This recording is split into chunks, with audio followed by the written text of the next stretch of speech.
Good morning, good afternoon, good evening. And if you're like me and driving while listening to a podcast, please drive safely. Once again, my name is Amran and I'm the host of Generational Noor. And I'm here with my co-host, Fatima Noor. How are you, my love? Hi, I'm good. Welcome, everyone who's listening. Yes.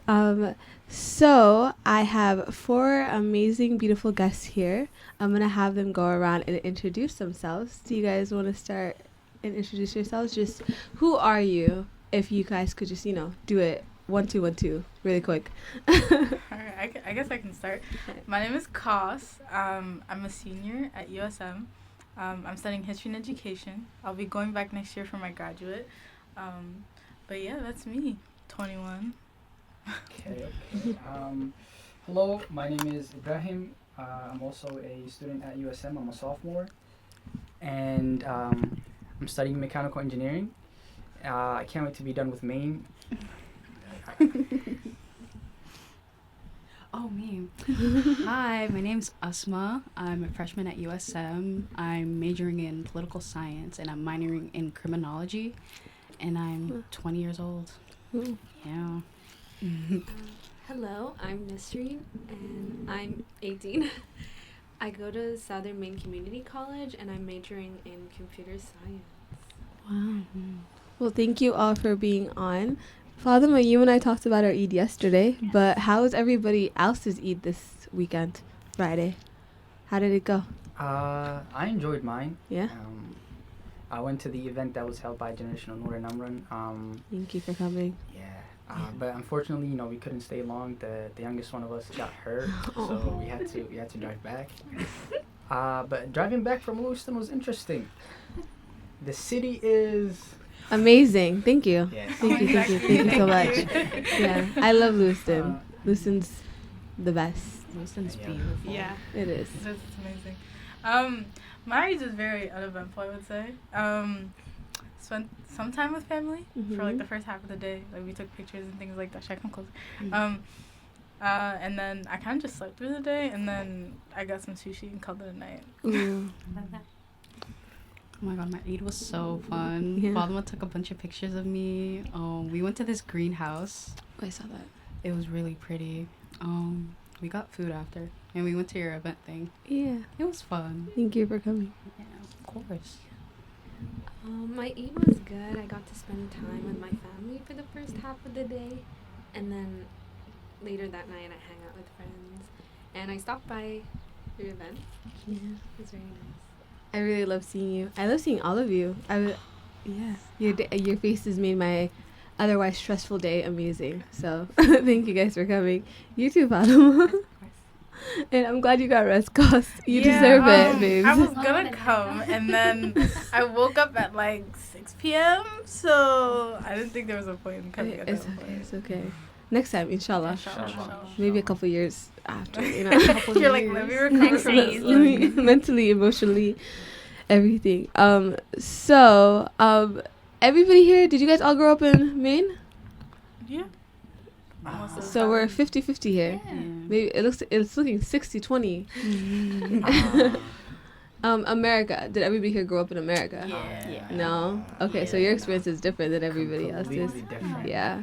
We're about to hear. I want to just hear about everybody's experiences growing up in America, not growing up in America, growing up in Maine, not growing up in Maine.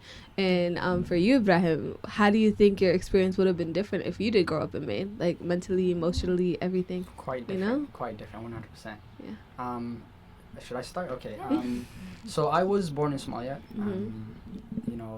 Quite the war going on at that time. A lot of stress, I would say, but I didn't feel it because I was too young. And then I left Somalia when I was around 8 to Kenya to live with my Ayo and Hawdir. And that is where I would say Translate. Hawdir Yeah. aunt. Okay, That's grandma. I'm gonna be saying a few Somali words here and there, but I'll translate them to the best of my ability. And that is where I would say I grew up. And then I came here to America in 2016. I mean, I did some growing up here, but I already had all of my opinions and my prejudice, if you want to say so. But yeah. Yep. I guess for me, I was born in Kansas City, Missouri, and then I moved to Maine when I was 4, turning 5. So most of my childhood and adult life so far has been here in Maine. But I would say it's a bit weird, especially like growing up with like 2 immigrant parents, because like especially 2 Somali parents, because like growing up obviously they speak one language to you and you answer back in English. So they'll speak Somali and I answer back in English. But like I guess growing up here has given me like sort of an appreciation for the life that I have here. But I think it's especially as someone who hasn't gone like to visit or gone home yet to visit Somalia or Ethiopia or wherever it is that we're from. It's kind of like there's still that animosity sort of. But I guess like growing up, it's like that too. That what do they call it? Like the I don't know. There's like a word for it, but like growing up with those 2 identities, like being American and being Somali. So it was something to adjust to growing up. A lot of identity crises, but like I guess it's sort of like an appreciation for like being able to have the life that I have here now. MashaAllah. So I moved around a lot as a kid. It's a roller coaster if you ask me. Yeah. So story time?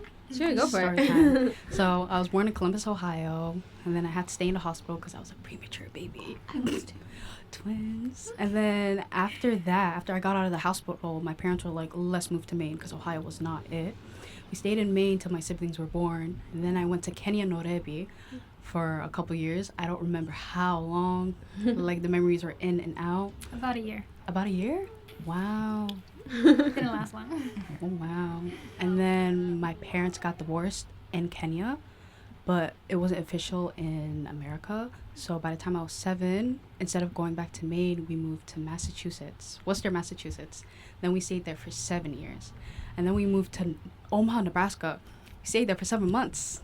It was an interesting place. And then we moved back to Ohio again, 2017, around February. Stayed there for like a good 6 years, 6-ish years, and then I came to Maine. I've been here, I think, officially 2 years now. Yeah. Journey, mashallah. Yeah. I think moving around so much, it made me adapt easily to places. So that's a good and a bad, because when I grow up, when I get older and stuff, inshallah, when I get married, I want stability. I want to stay in one place for the rest of my life.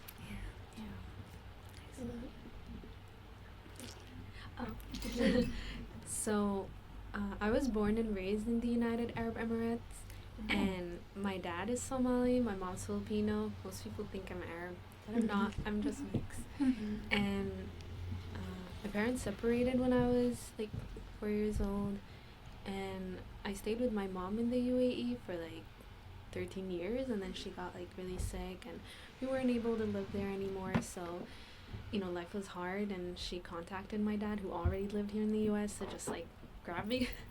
And so I practically like moved here on my own to like live with my father and his new wife and family. And it was truly an adjustment, because like not only did I move to like this whole new country, but like also adapting to like a whole new culture that I've just never been familiar with. So definitely something. Well, you guys have had Roller coaster rides. yeah, mashallah. I've lived in Maine practically my whole life. We talked about this on the first episode, and Fatima here was born in Baltimore, Maryland. And then I moved here when I was 2 years old, about the same time Asma moved here. yeah. And then I lived in Egypt for 4 years and then came back to Maine. Yeah. So I'm not just asking where you guys were born just for the heck of it. I'm just trying to understand and gain like more awareness of like your journey to college life, and how did those around you kind of, you know, get you here? If you were born in Maine, like, were those that were meant to help you get to the destination that you're in, did they help you? And if you weren't, how do you think your journey would have been different or differed, you know? Especially being people of color, everybody here. What trials and tribulations did you go through? Just like in general, up until high school and like Yeah. School wise. school. Yeah. Yeah. So like in Kansas City, Missouri, like, all of my older siblings went to school there, but I didn't really start school until I came to Maine, Lewiston, Maine in particular. And so I think for me, school was definitely an adjustment, especially, like, as a kid, because I went to... At first, it didn't feel like there was a lot of black people in the school, but as, like, new immigrants started coming to Lewiston, Maine, like, the school diversified a bit more. So I went to Longley Elementary School, which is now, like, Connors in Lewiston. And so... It was at first, like, in kindergarten and stuff like that, I saw more white people. Like, there weren't as many people of color, but, like, going through the system and things like that, like, more people of color started coming, especially, like, more Somali people. And so it was definitely nice to have all that, but middle school was, like, a whole different challenge in and of itself. Because I didn't really understand, like, the concept of, like, racism and, like... xenophobia and things like that up until I got to middle school, because a lot of the time there's a lot of things that happened to me while I was in elementary school that I never understood like were an issue, right? Because I remember specifically, like, in 5th grade there was a kid. He was, like, I guess he was acting up in class or something like that, and he was, like, next door to my class, and all I see is, like, him getting pulled out of class and being handcuffed by 2 police officers and being dragged out. And I'm like, wait, like, I heard, like, when I was young, obviously, I didn't think it was, like, such a big deal or anything like that. But then I get older, and I'm like, wait, that's actually really messed up.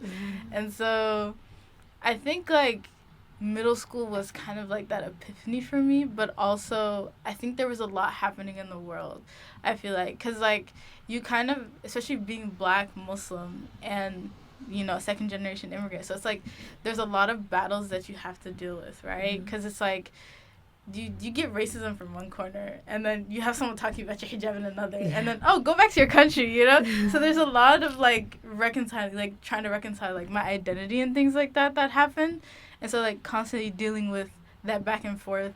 I remember specifically, like, the stuff that me and my friends would go through in middle school, especially, like, with ISIS that was happening in the Middle East and things like that. And so, like...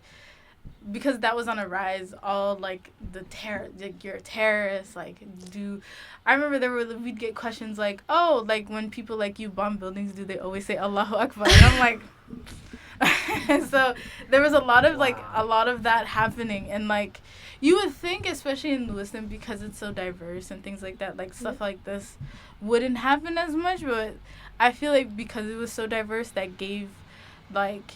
I guess in a sense it gave them, like, they're like, okay, we're brave enough to ask questions like this and things like that.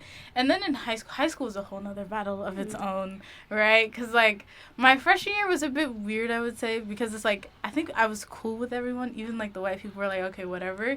But, you know, the orange-haired man, you know, decided to, he came into the picture. So, like, when Trump's when he first ran for president in 2016, there was a lot happening, right? It was I remember he was elected my sophomore year in high school.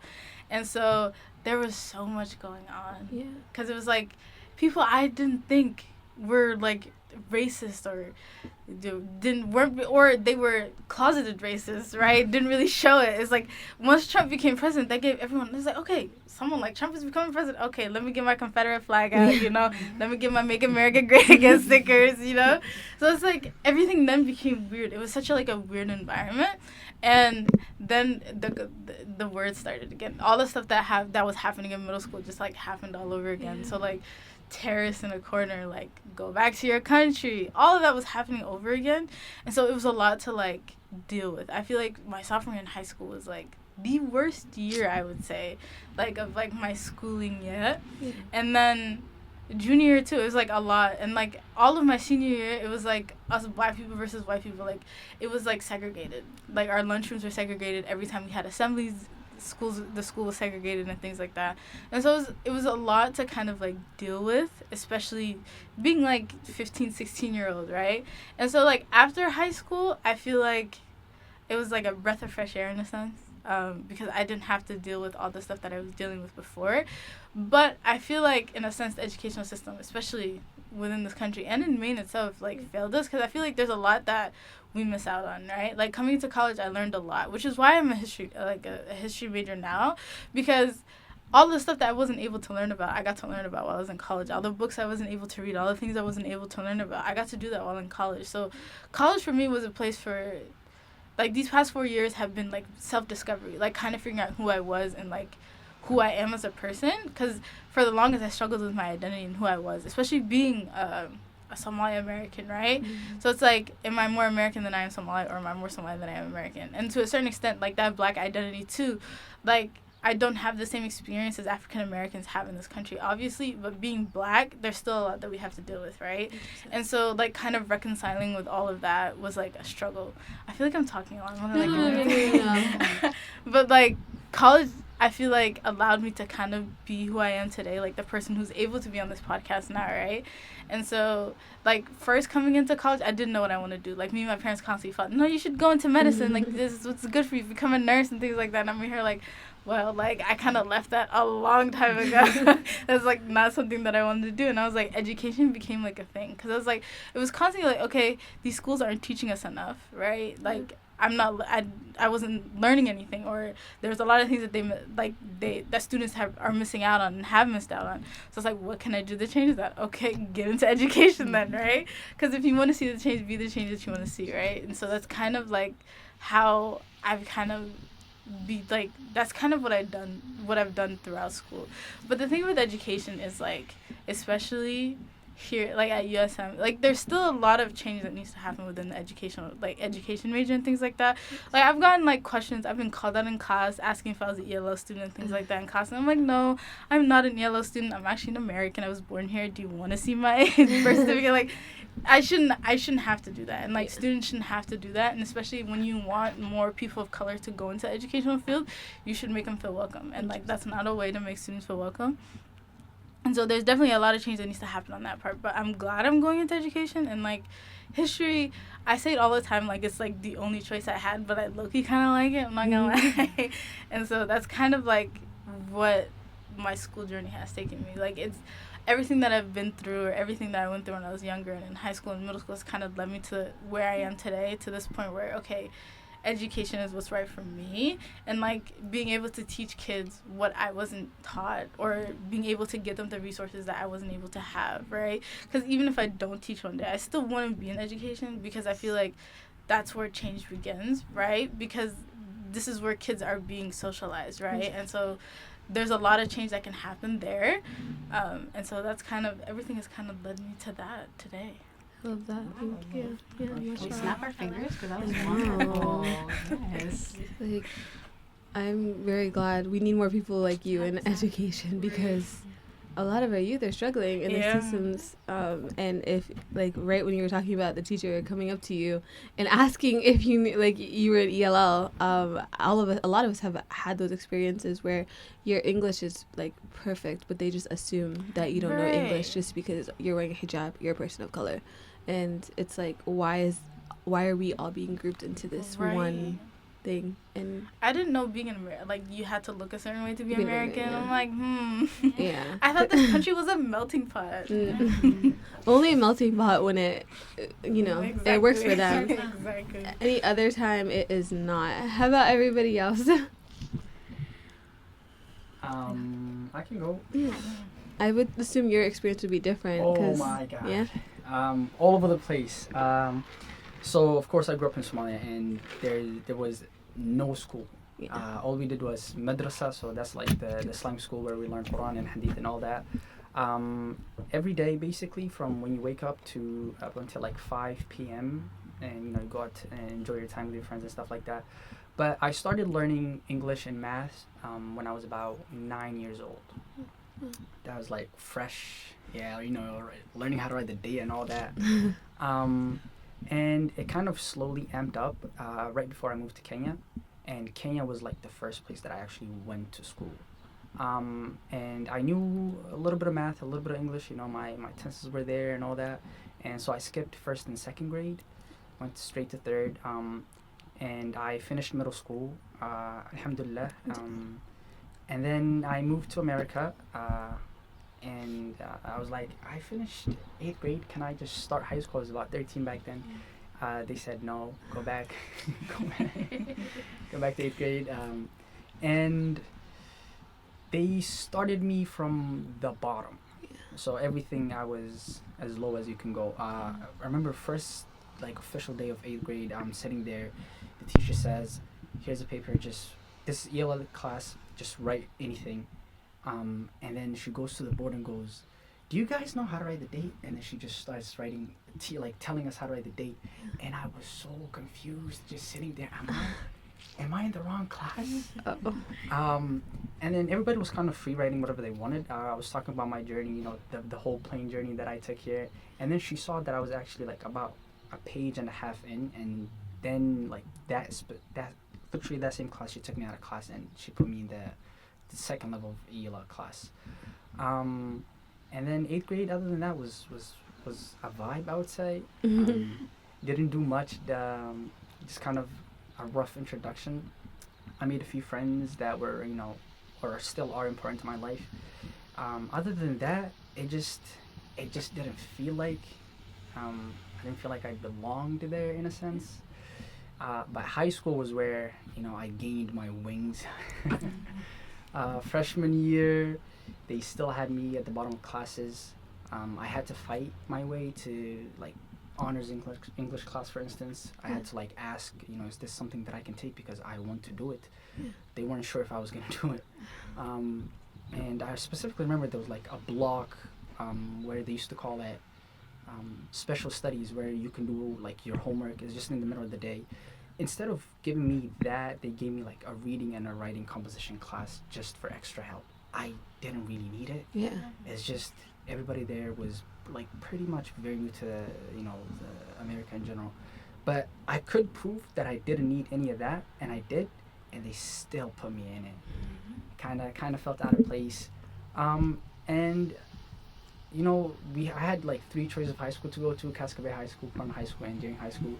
I went to Portland High School, which is quote unquote the whitest out of all of them. And the upper classes, the honors and the APs, not many black black kids take the classes. Yeah. So it always felt out of place. You know, my friends tell me I'm quite, you know, the talkative person, you know, kind of introduce myself to everyone. But just in those classes, I was just sitting back, absorbing it all. Didn't talk much. But one big thing that I wish I had was information. That's something that I really lacked. I'm the oldest and I'm the first, you know, to go to actual college, and something that was, you know, available to me that I completely did not know about was being able to graduate early, because I would have taken it in a heartbeat. Even though I clown the people that do it, I would have taken it in a heartbeat. But Allahu A'lam, nobody told me about it. And scholarships as well, I had to go out of my way and find them. I was glad I was part of TRIO, because they helped me kind of locate those scholarships. And then college has been a breeze. Alhamdulillah. I feel like I've opened up a lot more of, you know, kind of confidence, if you want to say it. There was something big that I did this semester was being the co-president of MSA. Yeah, thank you. It's something that I thought of last semester that I wanted to do, but I was kind of scared how I would do it. But Koos over here has been big help, mashallah. And, you know, I hope to continue doing the things that I'm doing, inshallah, in the future. Inshallah. My turn. I feel like school is very different for me, considering that I moved around a lot. Yeah. But elementary, it was kind of a roller coaster, because me and my sister, we were in the same grade, so we were always together. So Aussie was the social butterfly, and I was just the skinny light skin right next to her. Batman and Robin, freaking like the duo. So I never put myself out there, and she would force me to sometimes. I'm like, no. But there was a time where I started feeling insecure about wearing the hijab, the little girl hijabs. Oh my god, I hated it. But I love it at the same time. So I took it off, and I felt like people treated me so different. Like, people wanted to talk to me. People wanted to hang out with me. Like, you want to go out at 6 p.m.? That's shocking. But they never done that with my sister, because Aussie was a full-time hijabi, and I just felt weird because it was always me and her. And I kind of struggled with my hijab from elementary, 6th grade till freshman year. I got treated very, very differently, because there were some times where I put it on and then I put it off. When I put it on, everybody would just treat me different. Like the white boy that was just asking for my number all of a sudden just wants to go the other way. But I don't know. High school was very... It was good and it was bad. I feel like freshman year and senior year was the only time I had a normal high school experience, because sophomore and junior year was just online. So I didn't really make that much friends. But it was also really fun because you could just cheat everything off. I'll say that online. Don't cheat in your stuff, you guys. Don't cheat. But Yeah. She never said she cheated. I never cheated, Yeah. of course. Other people. Other, yeah. I don't know. High school, just school in general was just very, I don't know how to describe it. It wasn't positive, it wasn't negative, it was just meh. Especially when COVID came, I feel like my anxiety just increased a lot, especially around people, around classroom settings, when the teacher calls you out on something. You want me to answer that in front of everyone? No. I don't know how to really describe it. I'm still processing things, if you will, because I do not remember that much from high school. It's okay. Yeah. I But, feel that. but college, right now, it's kind of stressful because I'm always used to being with somebody, and it's always my siblings. But since that they're in Kenya and I'm here, I've just been feeling really, really lonely. So I try to find ways to distract myself, like be on social media more, because I have more friends on here, which is why I'm like active a lot. But I'm kind of going with the flow, trying to find what I like, what I don't like. I've been told I need to socialize more. I don't want to, but I need to get out of my comfort zone. But inshallah, I'll update you guys. Inshallah, inshallah. So I moved here when I was 14, so I immediately started high school. But before I did, they were like, oh, we have to test and make sure like your English is good. And so like I took a test and they did all these things just to make sure. And thankfully I didn't have to take any ELL classes. And then I went straight to high school. But before starting high school, I had this like misconception that like, oh my gosh, like it's gonna be like the movies or like everyone has their own cliques. There's the popular, the jocks, the nerds. What group am I gonna fit to? And it wasn't like that. I was like the new girl in the school. I mean, it was nice because in high school, I guess people are also getting to meet other people, so it wasn't really that hard. I feel like freshman year, definitely more people were like interested in getting to know me because I'm like the new girl from like a whole new country. I mean, from a different country and stuff. And then from there, like COVID happened, and then like I didn't talk to any of those people, and then it got lonely, and I feel like I didn't get much guidance in terms of like colleges and like what classes I should take. They kind of just recommend me, and then it's like till like senior year I'm just like, oh, I want to take these AP classes and these honor classes, and it's like I wish I got more guidance. I feel like I completely get that, especially when it comes to guidance and like being a person of color and not having that guidance. right. Your experience with being very smart, so and so smart in one country, and then coming here and being told, oh, like you're gonna be an ELL in ELL too. Very interesting. How did that affect your mentality of like, okay, I'm smart here, and then all of a sudden you're, as you said, low on the totem pole? Yeah, quite a lot. I remember back in Kenya, I wasn't the class clown, but I was always out there. And I came here like freshman year. I remember like trying to actually do presentations, and I'm out there just like nervous, heart pounding so fast, and I never had that prior to that point. But like being that low kind of motivated me. I wanted to prove to specific like the teachers. I wanted to prove to them that I can do it. I am there. I can understand the topics, but it was also a lot of like information that I was missing, like knowledge wise. Like when I came here, I didn't know factorials like that. I'm looking around. I'm like, you're using exclamation marks? Hold up, what's going on here? But alhamdulillah, a lot of hard work. I caught up eventually. Did you have a lot of guidance catching up? Did you have like someone helping you? No. It was all me. No Yeah. Khan Academy. No, Is no, that a no. Somali household thing? I feel like every Somali Yes. family is like Khan Academy. Like Academy, go to. Me and Khan Academy sophomore and junior year were like this. Their Okay, SAT prep. Oh my god. No. Like, my mom didn't really have the information like that.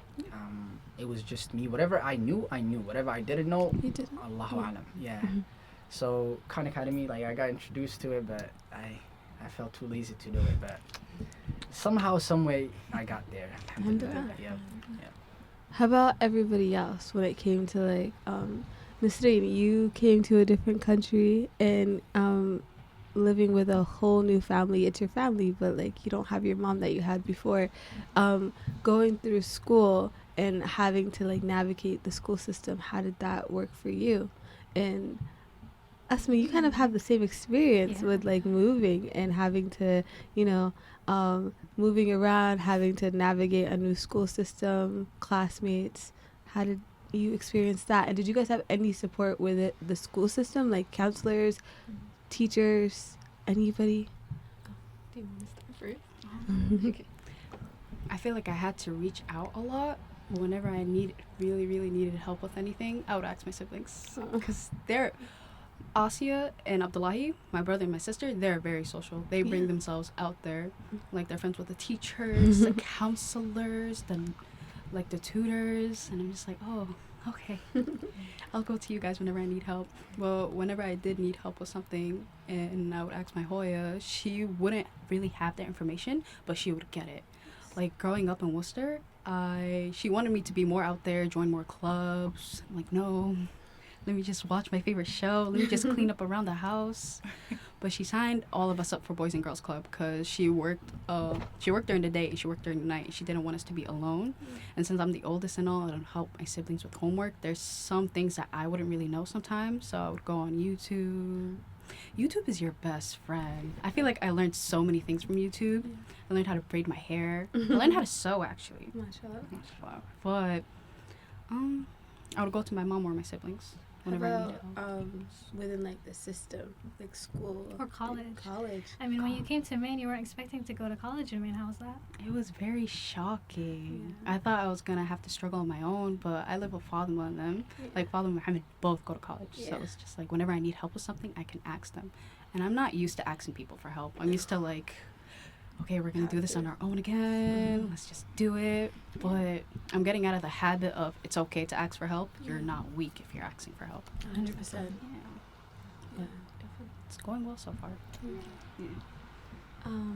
For me personally, my dad is a truck driver, so he's always away from home. And then my stepmom, on the other hand, she's not familiar with like the system, and my siblings are all really young, so they haven't even gotten to like high school yet. So it's pretty much just me navigating on my own and just learning to connect with the right people and really have to go out there and ask for what I need help in. But thankfully I did meet certain people, and then they connected me with others, and it kind of formed this whole like, I guess, the connection to, yeah. Speaking of connections, like growing up in a system where connections is very important. Who knows who is? It's not about your accreditation. It's about who knows who and who can get you into where and who can help you with what and who can write your recommendation letter.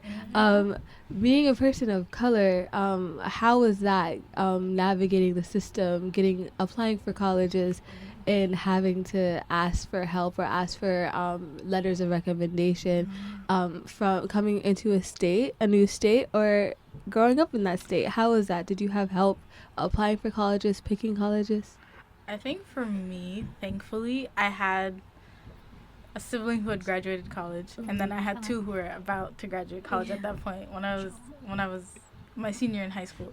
But because like especially being a person of color, you're constantly battling to be like number one, and so like my class especially, I feel like I have a different experience than everyone else here because I went to high school before COVID.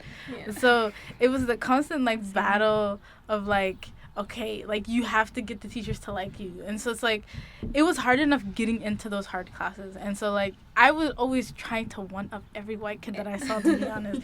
I was like, my freshman year, I was like, okay, if they're taking geometry, I'm taking geometry. So then I made sure that when I was in middle school that I took pre-algebra and algebra 1, so that when I got to high school, I would straight in just go to geometry. And so I was in geometry my freshman year, and then I took algebra 2 pre-cal, and I went to like just the normal route. And so I was like, okay, I have to get to know these teachers, and I have to get them to like me. Because, you know, I think I'm one of the most likable people there is. Okay, it's not that hard to not like me. And if you don't like me, it's probably because you're racist, right? Because I remember when I made a connection with my English teacher my freshman year in high school, and he was like one of the first teachers to ever be like, okay, shout out to Mr. Brooks, by the way. He was the first teacher to ever be like, okay, I want to get to know you on like a person, like, where are you from? Like, I'm interested in learning about people's like different cultures. Like, I don't want you to feel uncomfortable in my class and things like that. Like, he was the first teacher to make us feel comfortable, like me and my friends especially. And like Lewiston has a system of like being on teams, and so you constantly saw the same people all the time your freshman year. And my sophomore year, it was kind of like a shift, because I was like, okay, wait, I have to go all around the school. Like, I'm not in like this one little wing. And so it was like just trying to get to know your teachers and like trying to stay on their better side, if that makes sense. Because and then my junior year is when I made like the real connections, like the people that I actually needed for my recommendation letters. And so I was able to make a connection with my pre-cal teacher and my chemistry teacher. I just really liked how they taught, and so like it would be one of those classes I would come to where I really enjoyed it, and it would show. But I took AP English that same year, and my junior year was difficult because of that class. I hated my AP English class. I was the only minority. Like, I was the only everything. I was like, the first thing you see when you walk into that class is me, because I'm the only thing that looks different, okay? The walls are white, the people are white, everything about that class was white. And then there was just Koos, right? And so it was a struggle to kind of like reconcile with that, because I was like, I hated being treated different, and like the teacher would constantly, it's like everyone in the class would come to like doubt my intelligence. It's like I felt like I did not belong here, but I made it a point to show up as much as I could, right? I was like, okay, if you don't think I can do this, I'm gonna prove to you that I can do this, right? And so I made sure that every time I had an assignment or a presentation, like I made sure like it was better than everyone else's. So I would constantly ask everyone, oh, what are you doing for your presentation and things like that, so that I knew what I was competing against, right? And even though school shouldn't be a competition, they made it that way, because especially being a person of color in the system, right?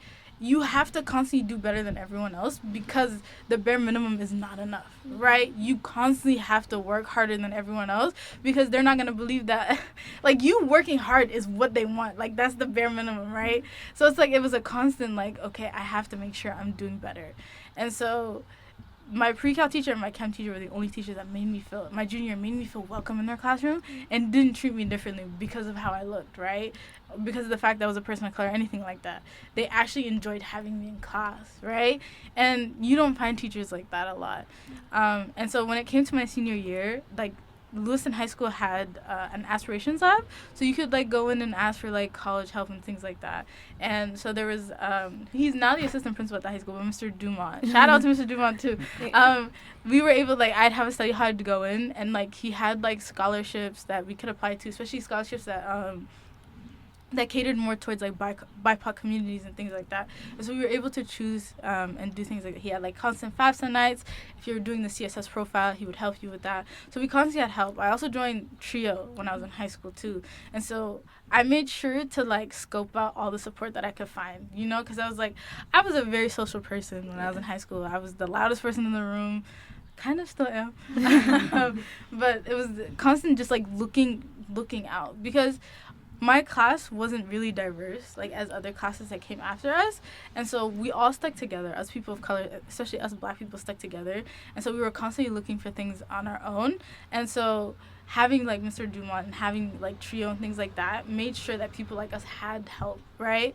And so anytime we needed help with, like, college applications and things like that, we'd have that. But I was also thankful enough to have siblings at home who could help me with things like that. So I think for me, support-wise, in high school, other than, like, the fact that I constantly had to work harder than everyone else, and that kind of stressed me out, so I didn't have a social life in high school, because I was constantly doing the summers were filled with AP homework. Like my senior year, I think I was gonna take 5 AP classes, but I was like, that's not happening. I ain't taking no calc, I ain't taking no bio, I ain't doing none of that.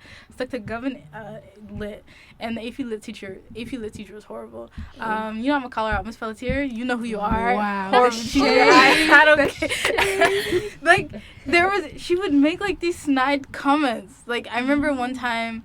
There was a girl who was talking. We were like, everyone was in college app mindset, right? And so there was one girl who said about my Filipino friend, like the only reason she was getting into college is because, you know, she's a person of color, right? Not the fact that she's smart, not the fact that she had to work hard, not the fact that she moved here when she was a freshman in high school and had to make her way up. It was none of that. It was the fact that she was Filipino. It was the only reason she was getting into high school. I'm like, Wargo, you just jealous because she's smarter than you. That's all it was.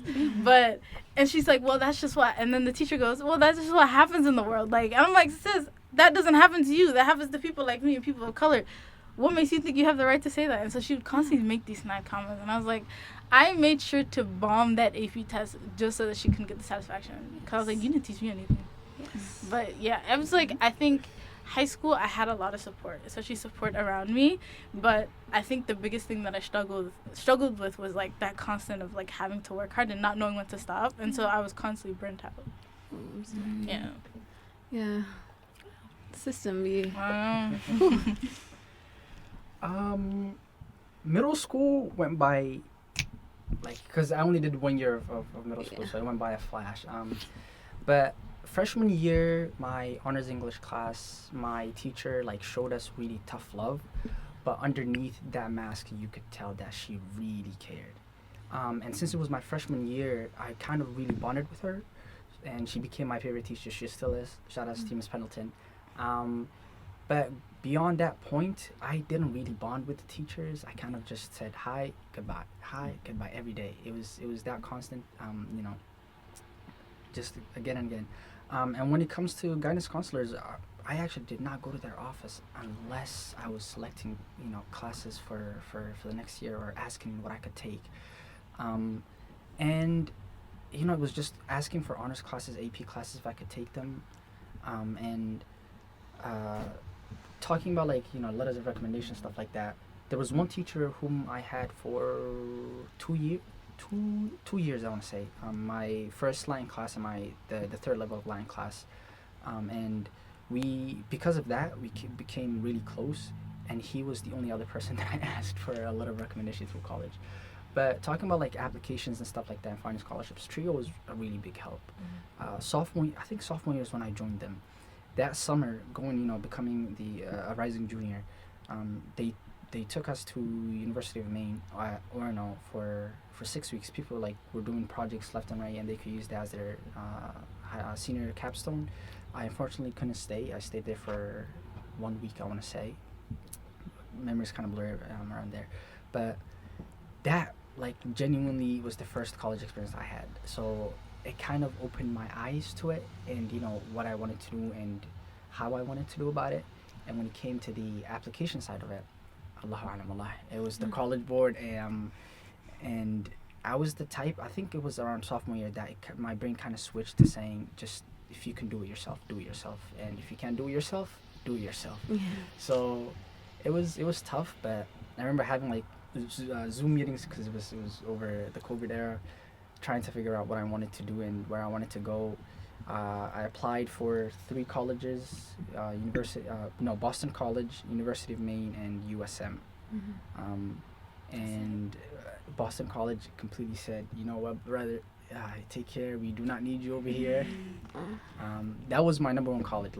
I put all of my trust into it. UMaine, Orono, and USM are backups if I really needed it. But I was gonna leave my friends, my family, all of that behind, and I'm kind of thankful I didn't get accepted. Kind of. But first semester of college, I went to UMaine, Orono, and the only positive that I came back with was I came back. That's the only thing. You could walk the entire day, and you're able to count the amount of different people, people of color you see, even people from different parts of the world, with both of your hands, that. And there are about 7,000 people that go to the school. So, like, literally, if you could become friends with someone, like, in your class, and that would be the only time you ever see them. That's how big it is. But the amount of black people, both hands, you can count them. But I had Crazy. my two best friends that I met over, in when I was going through middle school. In high school too, we used to be called the Somali Musketeers. I went with them. I dormed with one of them. The other one dormed with another friend of ours. And it was just really us. Like, we would always hang out, do homework, we would hang out. That was it. And yeah, food was another story. I feel like I lost about 50. I'm skinny and I still lost weight. One big thing that I really hated about the food was they would add alcohol to every single thing. All of their Some college students are minors, right? Yeah. But they cook it off, so it doesn't really. Well, yeah, and I used to be told, like, oh yeah, the alcohol leaves, you can eat. I'm not touching that. I'm not eating that. I remember one day I was getting cookies, and it had alcohol. Oh. Cookies. So I was always stuck eating some hard white rice. That was too bland. Burgers. If you hear me say I hate burgers, it's because of you, Maine. And like every day was a struggle trying to find out what to eat. Like sometimes they would do some special stuff, like some food that tasted really good.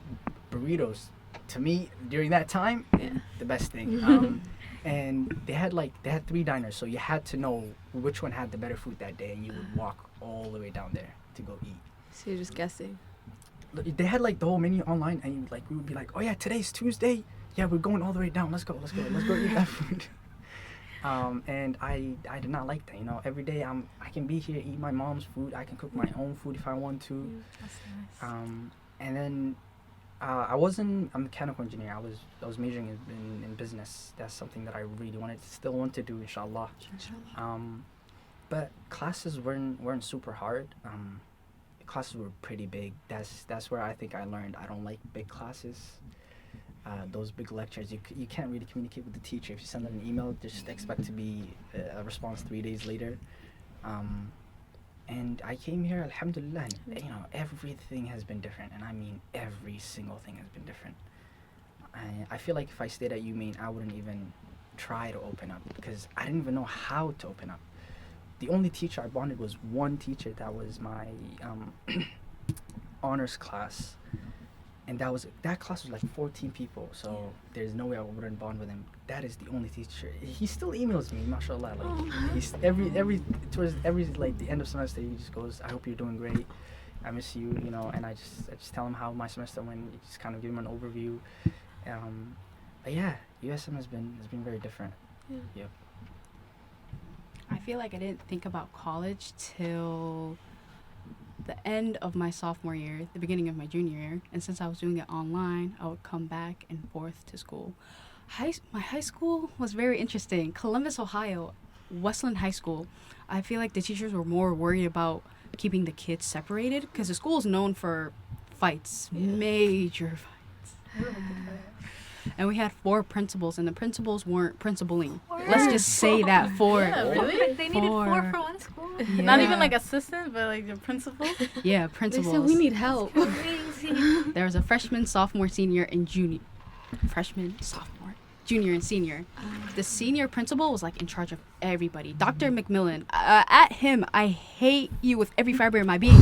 I did not feel safe with him whatsoever. Like my freshman year before everything happened with COVID, he was trying to like stop a fight between some skinny white kid and this like big man. And like instead of just keeping the big man out of the way, I guess Dr. McMillan was like, the skinny kid's a threat. So he tried to hold him back. And as he was holding him back, instead of holding him with like his entire body, he was just like, let me hold you with my neck today.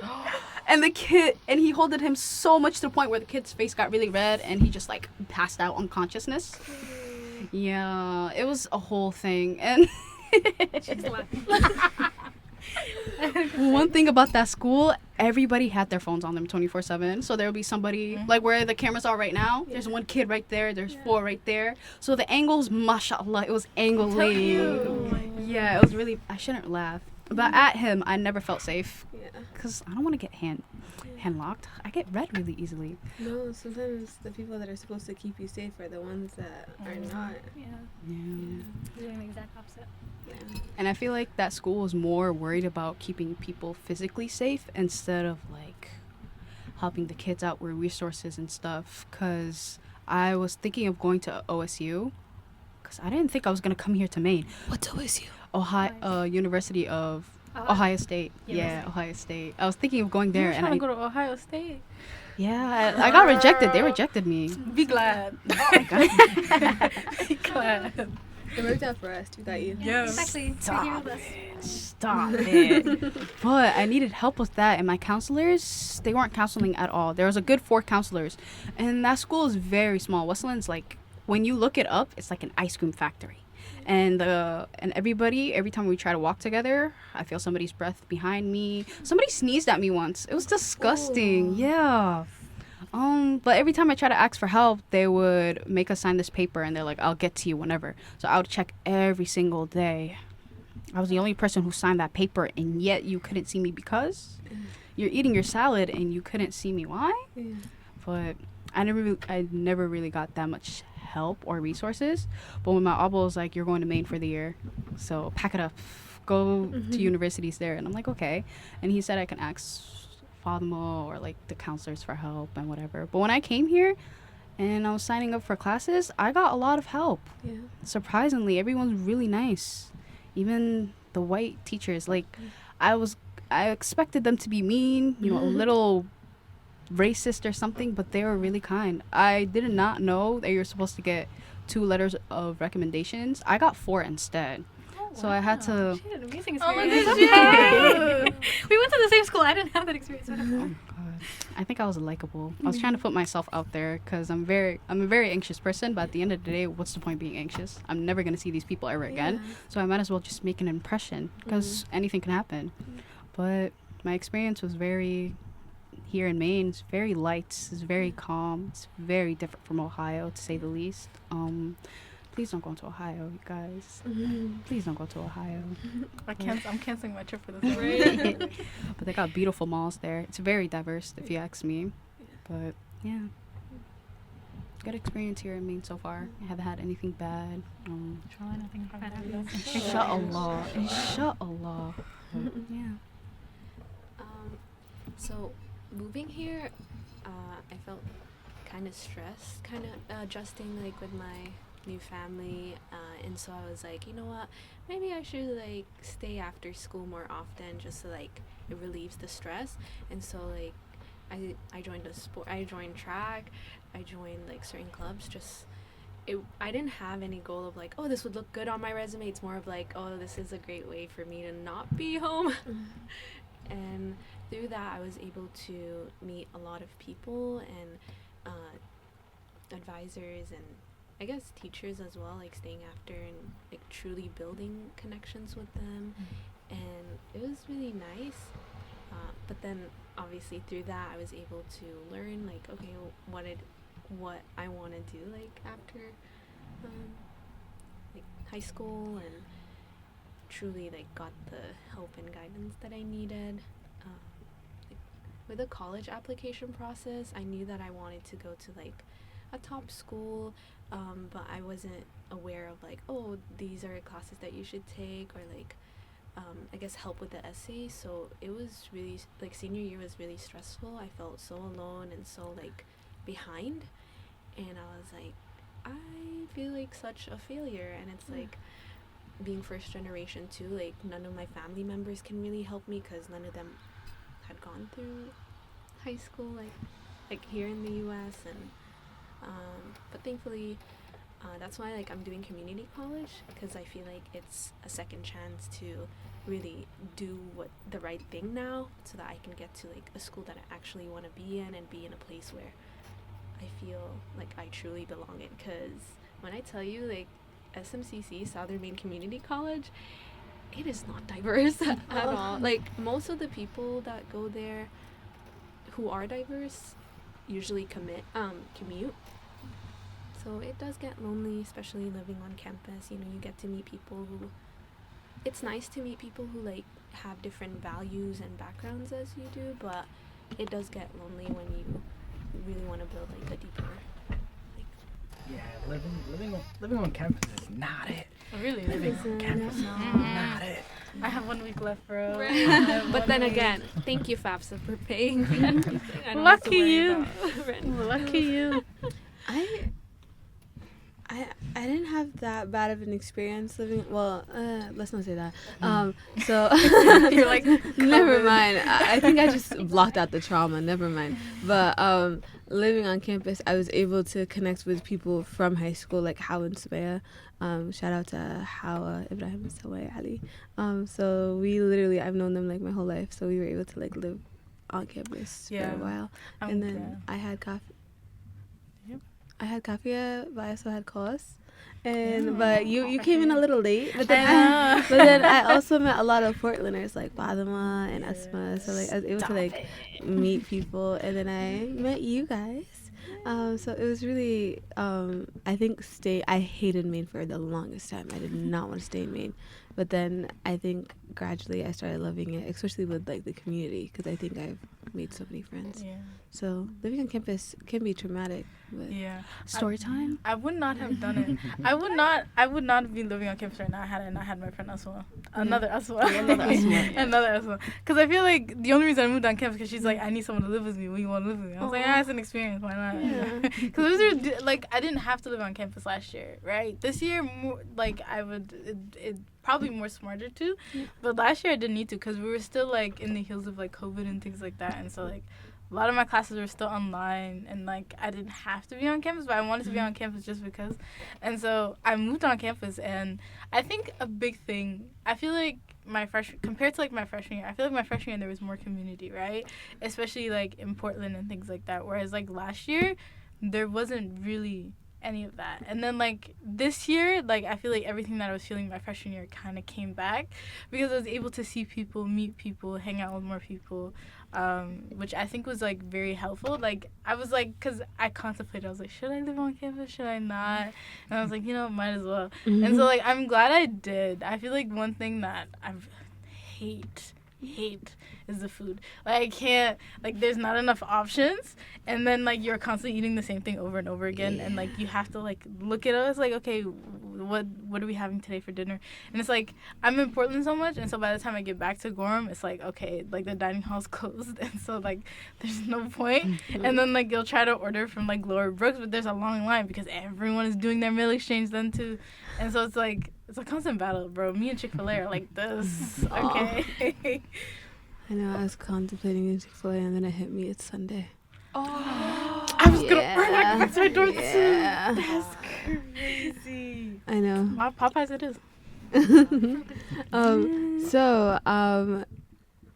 I completely agree with a lot of the experiences you had, especially like teachers that are supposed to be protecting you being the sole difference.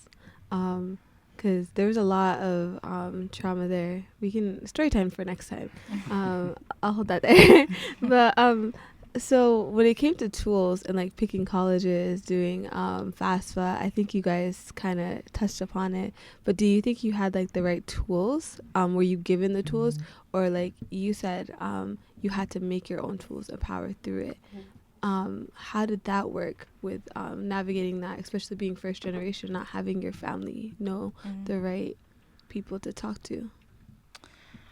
I think for me, I think I was the first in my family to be doing something a bit different than everyone else, because I feel like I had to do like a lot of like CSS profile stuff, and like the colleges I wanted to go to, I feel like my siblings stayed in Maine, and I think they were like keen on staying in Maine. Whereas like me, I was like, you know what, I'm gonna be the different one. I'm gonna go out of state, but couldn't afford it, which is why I'm here. But I think for me, I think I had all the right tools, because like I had so much support around me, and I'm thankful for that. Like with my parents and stuff, like they knew to have like their tax return ready, because they're like, everyone else before me went through it, and so they were ready.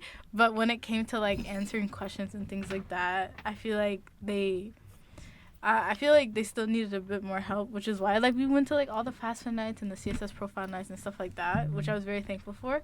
But I think I had the right tools, and like especially when it came to like picking colleges and things like that, there were like a couple like teachers and guidance counselors in school who were like, are you sure you want to be applying to schools in like in Boston? Like you should apply to one community college. And I refused to apply to any community college. And I was like, I'm gonna prove to you, exactly, I'm gonna prove to you that I don't need to, I'm gonna prove to you that I'm gonna get into all these schools, right? And I'm gonna go. I will prove to you. And I ended up staying in Maine, but whatever. Okay. But like I got into like really wanted to go to Simmons in Boston, and I got accepted, got scholarships and everything like that. But the scholarship just wasn't enough, especially to live on campus. And so I was like, okay, instead of like going into debt, your undergrad, you can go wherever you want, like for your master's or law school or whatever you want to do later on. But I ended up staying in Maine for my master's also. It was just, yeah. But like I didn't think it was worth it, and I'm glad that I stayed, because I feel like had I left, I feel like I would have missed out on a lot of things that I was able to do now, because I feel like I was able to like gain more connections, like especially like USM has like especially because it's in Portland, there's a lot around you, and like there's a lot of people that you can talk to, gain connections from, and things like that. So I'm glad I stayed, and I feel like COVID kind of like dampened it a little bit, but I think for me, being in college while in COVID allowed me to like be more in tune with my community, like in Lewiston, because I feel like when I was in high school I was community oriented-ish, but I was only doing it because of like NHS stuff, National Honor Society stuff in high school, and just doing it to like buff up my resume and things like that. But like got to the point where I was like, wait, like I can actually do something here. And so like I got more like I started working at a nonprofit, got more community oriented, and I'm thankful that I did that, because I was able to gain that experience that I needed once I'm done with school and things like that. And so I feel like I had all the supports that I needed around me, but I feel like for me, there was like a codependency issue, and like I think I had to work on that like during COVID, because I was like, I'm relying on these people way too much. Maybe it's time I rely on myself, because like it was a constant like doubt, like if I don't ask for help, I'm gonna make a mistake. But then it became, no, you're not gonna make a mistake. It's really straightforward. You got this, Koos, right? And so just like kind of depending more on myself instead of like the supports around me and the people around me. MashaAllah. For me, it was a little different. I was the first one to ever apply for a college in my family, and I wouldn't know where to start if it wasn't for Trio. They kind of guided me, but the theme of not having enough information was always present. The support, if I knew the information was there, but there's nothing I know, so what can I ask? But like filling out the FAFSA and stuff like that. It's just, I looked at it. If I didn't understand the question, open a new tab. What is... just ask it and try to figure out to the best of my ability. And as far as college applications go, I just signed up, I guess, through the college board, and they gave me like a portal to check if I was accepted or not. Every single day, just tap it. Tap it, reload. And Maine was the first one that I got the acceptance letter back from, and oddly enough, it wasn't my first college, but I was happy. I remember celebrating, like running around. I was like, I got it, Mom. But it's just I didn't have the information to seek support for. That was the only thing I wish I had. Yep.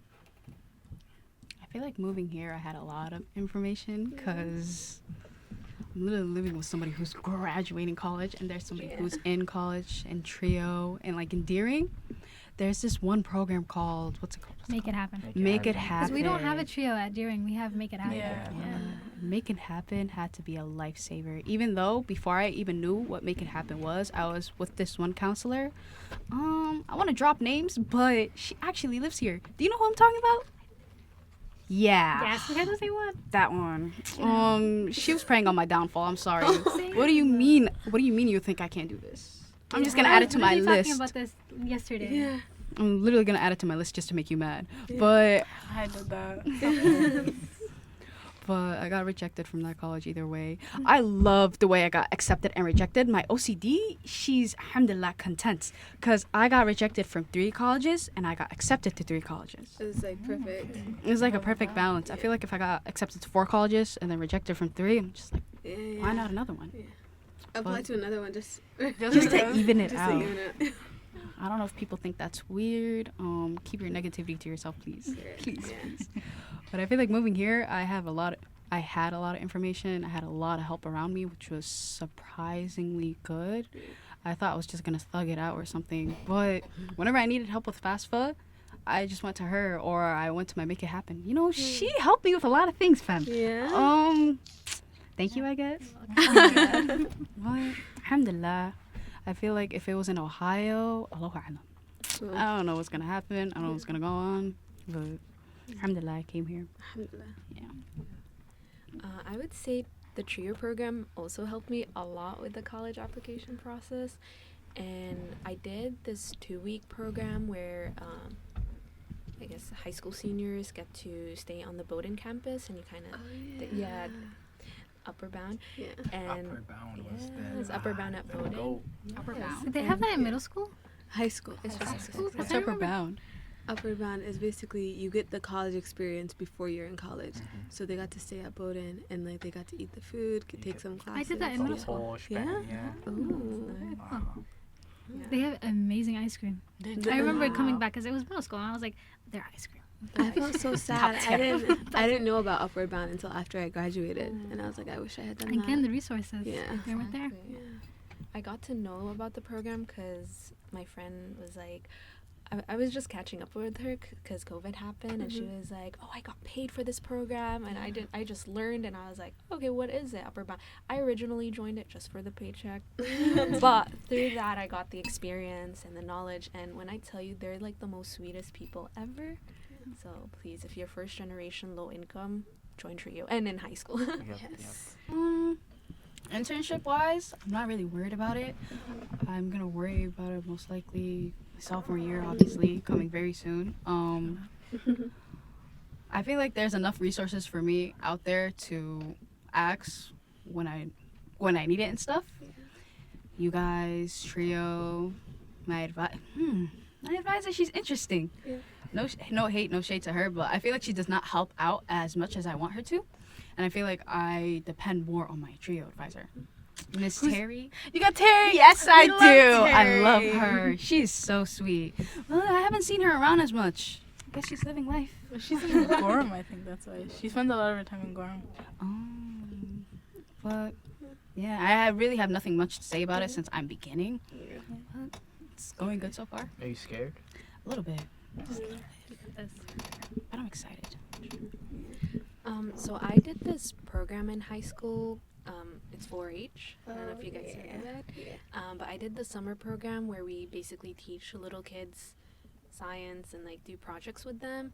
And I was really close with the advisor, and so she was like, "Oh, now that you're out of high school, like you can do the internship version of it." And so I did that last summer. It was really nice. But I want to do more internships that are more connected to what I'm doing, so like computer science and like coding and all that. I feel like in the field it's important to have more experiences. I mean, my school thankfully has some resources with that, so I just have to, I guess, go out of my way to apply and take advantage. Mashallah. Questions. How good is your coding skills? Scale of 1 to 10. Oh my gosh. Mm. I would say 3. Because I have not been, I kind of took a long break, but it's my goal to get back to it. Also, you're just starting, right? I am starting. I've done I've done like summer programs where they basically teach you how to code and like done it, but I will say like I kind of got like busy with other things, and at the moment in community college I'm taking like general ed courses, so no coding at the moment, but it's my goal this summer to Inshallah. start coding, because when I tell you this is the future, Yes. and it definitely it is, and we need more people of color and women. When I tell you, like my computer science class last semester was like only 3 girls in one class, and there were like 20 people in total. It's like, oh. There was the summer, the Girls Who Code. Yeah. Yes, Yeah. I am part of the Girls Who Code program. I did yes. that during COVID. But I do want to do the internship now since I'm an alum. I will keep my eye out for that, and I hope for you. And we love 4-H. Both my sisters work there. I did it with them, yeah. So I know Nisrin's major, and I know Koos's major. How about you two? What's your major, and what made you pick it, and what made you guys pick it? You kind of touched upon it, but I think for me, like, I came in undeclared, so I didn't declare until end of my sophomore year. And I was like, I wanted to get my hand in things before I like fully decided. So like coming into college, I was like, okay, maybe medicine, maybe not. And I was like, nah. And then I think I was like, maybe law, and I was like, I don't think this is right for me, because I was like, I love to argue, but I was like, law is a lot of work, and I hated political science classes. Hated political science. No offense. But then I took a history class in the summer. I think it was like summer of my freshman year, like after summer before my sophomore year, I think. And I didn't like the professor, but I liked the class. And then I was like, okay. And then education kind of became like a real thing for me. So I took my first education class my freshman year, spring of my freshman year, and I really liked it. And so I was like, okay, maybe this isn't actually a thing. And so I did a bit of shadowing also my freshman year. So like being in classrooms and seeing how classrooms work, especially from a different perspective, I think was really cool. And so then I was like, okay, if I'm going into education, there's only a certain amount of majors I can choose from. I said, I can't do physical education. I can't do bio. I can't do none of that stuff. No English, no liberal studies. I can't do any of that. So I was like, okay, history is what I want to do. And so continued taking history classes, and I really liked it. And getting experience, especially in the educational field, especially like volunteering and working at elementary school and high school and things like that, I think gave me the experience I needed. And so I was like, okay, I'm going to declare. So I first declared as an elementary education major. I was like, y'all keep changing this stuff around me. I'm not doing this. And so then I became secondary ed, but I think I declared a bit later, and so like that's why I'm doing the master's program now, especially to get that experience. So I was like, okay, I'm gonna do my 4 years, but then I want to continue on, and so like, okay, if I actually like want to teach, I need that master's degree, because I declared a bit later than everyone else, especially doing secondary ed, so there was a lot of classes that I was missing because I was in elementary education first, and so I had to kind of play catch up. And so, like, I'm graduating with all my requirements now, but I just have to do student teaching, which I wasn't able to do this year, obviously. So through the master's degree, I will do that. But yeah, I guess that's like how I ended up getting to where I am now. I mean, I don't know if it's a done deal yet, but it's where I am currently. Yeah, my story starts way back when I was young. I was always the type to kind of fiddle with my toys, you know, open the car toys, see how the wheels go back together. If there's a battery involved in there, if there's sound involved in there, you know, where is it coming from? Why is it coming from there? I just had zero clue. I remember I used to open so many radios up, and I look at the components and I'm just staring, and it's always the same thing, and I don't know what it is, but I've always been interested in stuff like that. And when I got to Kenya, before I came here, like that last year, I want to say, I started working at my aunt's like clothing store. So I got really into business, and you know, there's money in there, and I got to experience that side of it. And when I came to America, my mind was already made up. I wanted to do business, and I wanted to be the CEO. I wanted to be up there. And when I went to Maine, that was my major, business, but something in me just felt really bad that I wasn't doing anything in engineering. And when I transferred to USM, that was technically my second semester in college, but my first semester here at USM, I was still business, but I was minoring in mechanical engineering. And I had a couple conversations with people, and it didn't really make sense for me to, you know, want to do something in engineering and business at the same time, you know, for my career, to be doing undergrad as a business major, because it's harder to gain that general information and that general knowledge after you leave your undergrad in engineering. So I'm kind of doing it the reverse. But the tough thing about it is I want to graduate on time. I don't want to add an extra semester, but my full year of business major credits do not count. Only thing that counts from that era is public speaking and one math class, Calc A, that I took. Can it not be a minor? Business? Yeah. I still haven't thought about it. Yeah. Because if I add it as a minor, they're gonna require extra classes, Right. and I already kind of have my plan for the upcoming semesters. 17, 18 credit semesters. It's not looking fun. It's gonna be Oh, yeah. it's gonna be something else. It's okay with this. But yeah, only those 2 classes counted, and I guess I kind of went with the flow. I was like, I'm still gonna graduate on time, inshallah. That's my plan. That's what I want.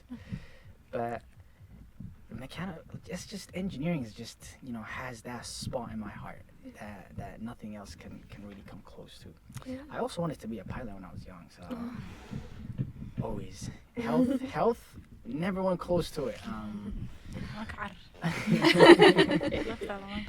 don't know how people can just stare at a body, open it up, especially the surgeon. Just I don't mind that part. I love dissection, bro. Bro, I remember in 7th grade we did a frog dissection. I loved it. Got to high school, took anatomy. We did a rat dissection. Yeah. Yo, your girl. I was so good at it. I love the dissection. I just hate everything else that comes along with It's it. not even I'm not even disgusted about It's it. so cool. It's smells just how disgusting. can you really trust yourself? It smells like Personal fries to me. part. Yeah, it smells like fries to me. No, Grey's Anatomy made me think that I could be a surgeon. I was like, Grey's Anatomy, if they can do it, I can do it too. Exactly. I was so ready for it. The amount of memorization that you have to make as well. I hated it in anatomy. Yeah. My brain is not ready for that. Math, I can understand. I can't math. No, I can't math. I can Isn't do there science ABCs before I in can do math? math. Trying to remember 500 different names for one disease? Yeah. Trying to learn all those formulas and variables and all that, I can't do that. What does F stand for? How do I know? Why do I know that? S stands for 500 different things. Exactly. No. But yeah. I'm gonna be trying to guess what S stands for. Yeah. Like sodium? I'm all over the place. Yeah. But I'm majoring in political science. I want to go the law route because I love arguing, especially with my awful. But before I wanted to do computer science, but I'm not good at math. Me and math don't correlate together. X minus MYB, whatever it's called, it's not for me. I'm sorry. But I really want to help people, and I don't know. And I feel like law is that route. And I feel like I thrive under stress. Like assignment due at 11:59. I'm starting at 10:34 class. Yeah. I'll get it done. One way or another. That was me. When I went to CM, I would have 4 classes back to back, right? And at the end of the day, I'd have like a 10-page paper due. Start it first class, power through it. By the last class, it's printed. Here you go. How do we start? How do we finish? As long as it's Well, finished isn't- on yeah. the dots. Uh-huh. Who cares? Yeah. You gotta political Yeah. science brain. Political science. I actually like my political science classes. It's really good. Thank you very much. American Government 8. I feel like it all depends on the teacher. Yeah. Because I took my first political science class this semester, and my teacher, he talks a lot. And when he talks, it's like he's opening a storybook. I think I know who you're talking about. Schmidt? Yeah, I had Schmidt. Yeah, I love him. And like, I don't know how he memorizes everything. He has a note card, but he'll barely look at it. Yeah. And he's just telling a story to you. And I'm like, how you have all that memorized? Probably No, taught a my lot. Yeah. He I feel does. like poli-sci is interesting. History is interesting. Look, I feel what y'all like learn about. The thing is, for me with history, I feel like the reason I liked it, the reason I chose it over poli-sci was because I was between the two. I chose it over poli-sci because like with poli-sci, it's a lot of like law and a lot of like. It was just a lot, It's like I feel like with history you get to know where things come from and why things happen. Whereas poli-sci, this is what happened. This is what happened like throughout the years with like voting. I don't know, a bunch of random stuff. But it's like there's not enough substance to it for me. And I feel like a lot of people just argue in those classes because they think they can argue. Okay. And so I feel like with poli-sci, it's like a lot of arguing. But for me, what I liked about history is the discussions that we have. We're able to have more discussions with substance, and poli-sci is a lot of opinion. I'm gonna Yeah, say no. She was also I'm a political science, international relations track. The thing is, I Yes. liked my international relations class. Yeah. I liked the international relations, the class that I took, but I took a race and I think ethnicity and Race U.S. and politics, and I mean I liked what we were learning about, but like I did not like. I wasn't a part of any of the conversations, I would say, like the discussions they had in class, because I feel like discussions didn't have much substance, right? Because we were talking about like why things were happening and things like that, but there was no, okay, where's the historical context to this? Why are things happening? We're talking about what's happening today. Why is it happening again? So it's more so like who you're having the conversation with. So Maybe, it's like the teacher I've and just the had students bad around you. experience, Yeah. I've 'Cause, just had bad experience. Being a part of like political science and being a part of the what was it? International relations. Yeah, but what team was it? Oh my Model God. UN? Model UN, yeah. I'm so out of it. It's getting late, guys. Model UN and like traveling and doing like the conversations, like you were able to meet people from different schools That and have those conversations, yeah, and just learn more about politics, etc. So I think, I don't know, I've always been interested in politics. Yeah, that's probably the part that yeah. turned me off a lot. I hate politics, and there's no way I would ever dabble in it. I could never. No. I should have taken Because I feel like history and politics are They definitely they work hand in hand. Yeah. I feel like I like history because it's a lot of talking, bro. Like getting into politics, I think is something that I can never do because I feel like politics has a lot of people who, just don't belong there. And I'm a very blunt person. But that's why we need more people. That's true. in- But I cannot work with these people and then like be in their faces all the time and lie. I can't do that. I'm gonna tell you how it is straight up. And if I don't like you, I don't like you. But like I don't know. I feel like politics. There's a lot that is like hidden. There's a lot that stuff is like hidden. So it's like I can't. Backhanded comments. 24/7. Yeah, exactly. You're constantly having to put on a fake face. Like I can't do that. What kind of lawyer do you want to become, Asma? Top 3 so far, because all I know is I want something unexpected. I don't want the same thing every day, 9 to 5 or something. So I'm either debating on human rights, somewhere in the criminal, Amal Clooney. Oh, she's so hot. Yeah. Isn't she? She's so beautiful, mashallah. Either that or somewhere criminal attorney. Yeah, I need you. I'm probably gonna need you to defend me soon. Oh my god, I got you. I got you. I'm just saying. Some people be Orange- shiesty. Orange is not your color, but That's true. It really isn't. Clash will be clash. It doesn't work. or what's it called? Family divorce, something. I feel like family divorce. I sat in a court hearing for family divorce, and it's really sad sometimes. Yeah. It's so like- entertaining. It is. It is entertaining. hilarious to me. It's hilarious. I love them. It reminds me of the Jimmer Springy episode. It's just interesting because it's like y'all loved each other so much before, and now y'all are fighting for. Go to immigrant divorce court, bro. No, Immigrant divorce court. I want to be an immigration lawyer. The funniest thing ever. We'll be like, I want to divorce this man, but we're not married in the book, so why are you in court? Why are you in court? Why are you in court? I swear the judge was confused. They're here, they're not married on paper, but they're married. And they're trying to get divorced. She's like, I don't want this man in my house, but I want him in the house at the same time. Confusion. Because Funniest thing ever. would it be because like in some states they become like if you live in a house for X amount of years and like you're in a relationship, right? Then you're like married in a certain way. No, the smart people, they'll get married here, but they don't put it on paper. They don't get a marriage license. But even if they don't get married on paper, in some states, like if you're together for X amount of years, you're like married. Oh, Like in Maine? when you break up, I know it in California. Yeah, I don't know about Maine. Maine is special. That's interesting. See, you said you started liking Maine. I'm like, please tell me the path you took so I can avoid it. Well, we don't like Maine? The side eye that you gave me was crazy, right? You should be happy. Especially you came to live here. This is your first Alhamdulillah, experience. But I have never lived. This feels like a suburban town. Have you? And It kinda I've is, always isn't lived it? in a big city. So I want the book. Like 12 a.m. I want to be walking the streets. Move to Lisbon. Lights on. Move to Lisbon. You're so good. Am I wrong, bro? Look, Lisbon, you'll never be bored. You'll go walking at 12 a.m. You'll see something you've never seen before. Every single house. Yeah, is don't built go walking at 12 a.m. Yeah, that's not to gonna be do. out and about. No. Before 2018, it was great. After 2018, don't do Something it. changed. Don't do it. COVID. It wasn't even COVID. No, it was definitely not COVID. Something happened. Yeah. There was a mental switch. They really said, let's think outside the box. When it comes to Maine, the reason I liked it, I don't know, I think the people made me like it, and it's where my family is, and just I realized it's so community driven, Yeah, that's what I was especially gonna say. Our community Lewiston. is amazing. Yeah, where like if something happens, everybody around you comes together, helps you out. Even like Portland, like when it comes to school. But it's been like the community and like the people around me and just like, knowing people whenever anything bad happens, like having that community around me. And it's also like with Gen Noor, the only reason I am where I am today is because of the people I've met. And like like with the events and stuff, people are always like really quick to help. But even like getting to where I am, it's like, oh, you need to connect with this person. Hey, connect with this person. Do this with this person. Oh, this person's gonna help you out. Like, I remember when I was fighting with the USM.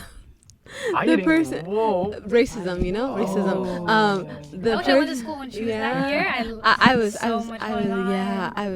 was out here rallying as an introvert. I don't know how I did all that, how I argue with everybody, but it happened. But I connected with this guy, and now like he was working for once I started Generational Noor.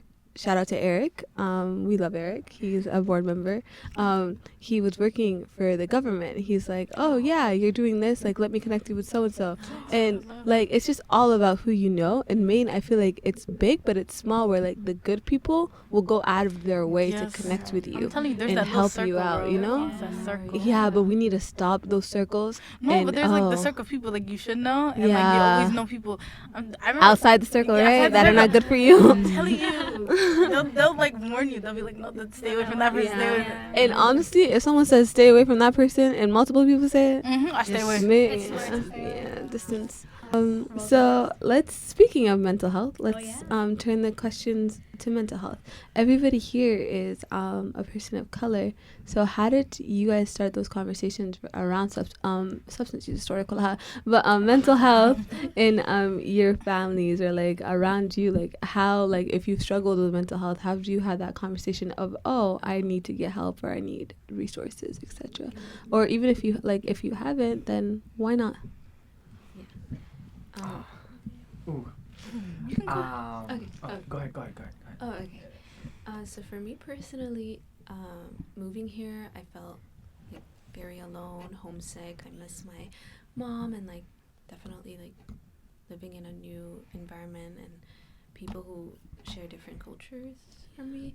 And I was like, I met people in my school who are like, oh, I go to like therapy and like I get help and like I get to talk about my problems and they help me navigate through it. And I'm like, well, like I would like to do that as well. And they were like, oh, but you need your parents' permission. So I asked my dad. I had this conversation with him and he was like, well, why do you need to do all that? Like you could just like talk to me or like you could just pray. Like you don't need those outside services and stuff. And it's like, I understand that, but sometimes I feel like I don't think you can truly understand what I'm going through right now. And I just feel very limited. And then until I got to college, that's when I was able to take the counseling services that were offered. Thankfully, it's free. And also, even during high school, I tried to like find therapists by myself, but it was hard because it's like I don't know who's like the right one for me. And which one accepts like the insurance I have, because I'm not able to pay out of pocket. Like it's expensive. So yeah, that's my experience. Mental health wise, I don't like talking about my emotions. But growing up with my mom, whenever I had like a bad day, whenever I'm just feeling down, I'll just like thug through the day. But then when I go to my room, I'm just gonna like I'll just cry and let it out, and my mom would sense it sometimes. So instead of letting me cry in my room alone, she was just like, let's go for a drive, or let's go get some food. Like, we won't talk at all, because my mom doesn't like talking about her emotions either. That lady has so much anger issues. But she would take me for a drive, get food, and if I just cry on the spot, I cry on the spot. And if I want to talk about it, she's like, talk to Allah. But when it comes to my dad, I can cry to him about anything, and I don't even have to say anything. And like his hugs make my day. I miss my dad. He doesn't like me anymore. He does not like you. No, he doesn't not like you. Oh my God, he's in Kenya. He's enjoying life with his other children. As in other children, I mean me. My siblings. But I don't really like talking about my emotions. But when I do, I just end up crying. I don't know why I end up crying. But everyone has different coping methods. Yeah, true. It's repressed. I can relate. I said during the MSA meeting, I said this yesterday too during our podcast. I was like, I sleep it off. I just go to bed and I sleep. No, when you're like when you cry your heart out and then you go to sleep after. The It feels so headache, it good. knocks you out. Yeah. Yeah. Also, when you cry, you can grow your lashes out, so that's a good thing. And also For real? the glow. Yeah. I didn't know The that. glow. The glow. The After you cry. skincare. Ibrahim was looking for everyone in the car watching. Ibrahim was looking at us like we're insane. The crying after doing your skincare is the worst thing ever because your skincare is melting. You can Oh, see Oh the no, yeah. but crying itself is skincare. Like Yeah. But like imagine somehow. having like your sunscreen Yeah, on your and face. everything. Sunscreen, melts This off. is new information to me. wait until your sisters grow up. Right. But I talk to Allah. Yeah. You know, the eyes. Like I don't even have to say anything. I just cry my heart out. It's Allah just- already knows. Allah already knows. You know, I be talking to Allah like he's my friend, like he's right next to me. Yeah. Oh, like Allah, guess what happened today? Oh. That's the way to go. Honestly. Or I just open up to people around me. You know, I started opening up to her. And what's her face? What's her I If you're start, listening, we love you. We love you. Fima, we love you. At Fima, oh my God, that girl see me have so many. Oh, subhanallah. Well, yeah, I just started realizing I need to open up to people around me because at the end of the day, keeping this inside of me, It's not. Yeah. it's not good. I feel like I'm gonna die at a young age or Oh something. yeah, stress Yeah. can. Stress kills. Yeah. I'm starting to realize that it's okay to open up to people around you. They're not gonna use that against you. No. I mean, they could, but it just depends. The right people. That's what people want. Yeah. Yeah. It takes time, but inshallah, Yeah. But be selective too with who you share your emotions to, because not everyone deserves to know Mm-hmm. what you're going through, and Yeah. sometimes they're in there for the drama. Yeah. But the drama hits different. I'm sorry. Like, if your friend is like, "Can I vent to you about something? Let me be mean about something." Exactly. Everyone's just gonna sit down. But also, Drinking. watch out for the friends that are only there when there's negative things around you. That are not there to support you and be happy for you when there's positive things around you. So the Absolutely. ones that want to see you, those are the ones that want to see your downfall. Because like if they're not pouring into your cup, They're just taking it. they're just taking. Don't think it. Right. Yeah. But then also, this is also from my personal experience, but sometimes there are people in our lives that are just, we feel so comfortable venting to them that I feel like sometimes we forget that, like, that's the only thing we do to them. And then it's like, The friendship feels one-sided. yeah, so, yeah, it's always give and take. Yes. 100%. Oh. Mental health for me is completely different compared to you guys.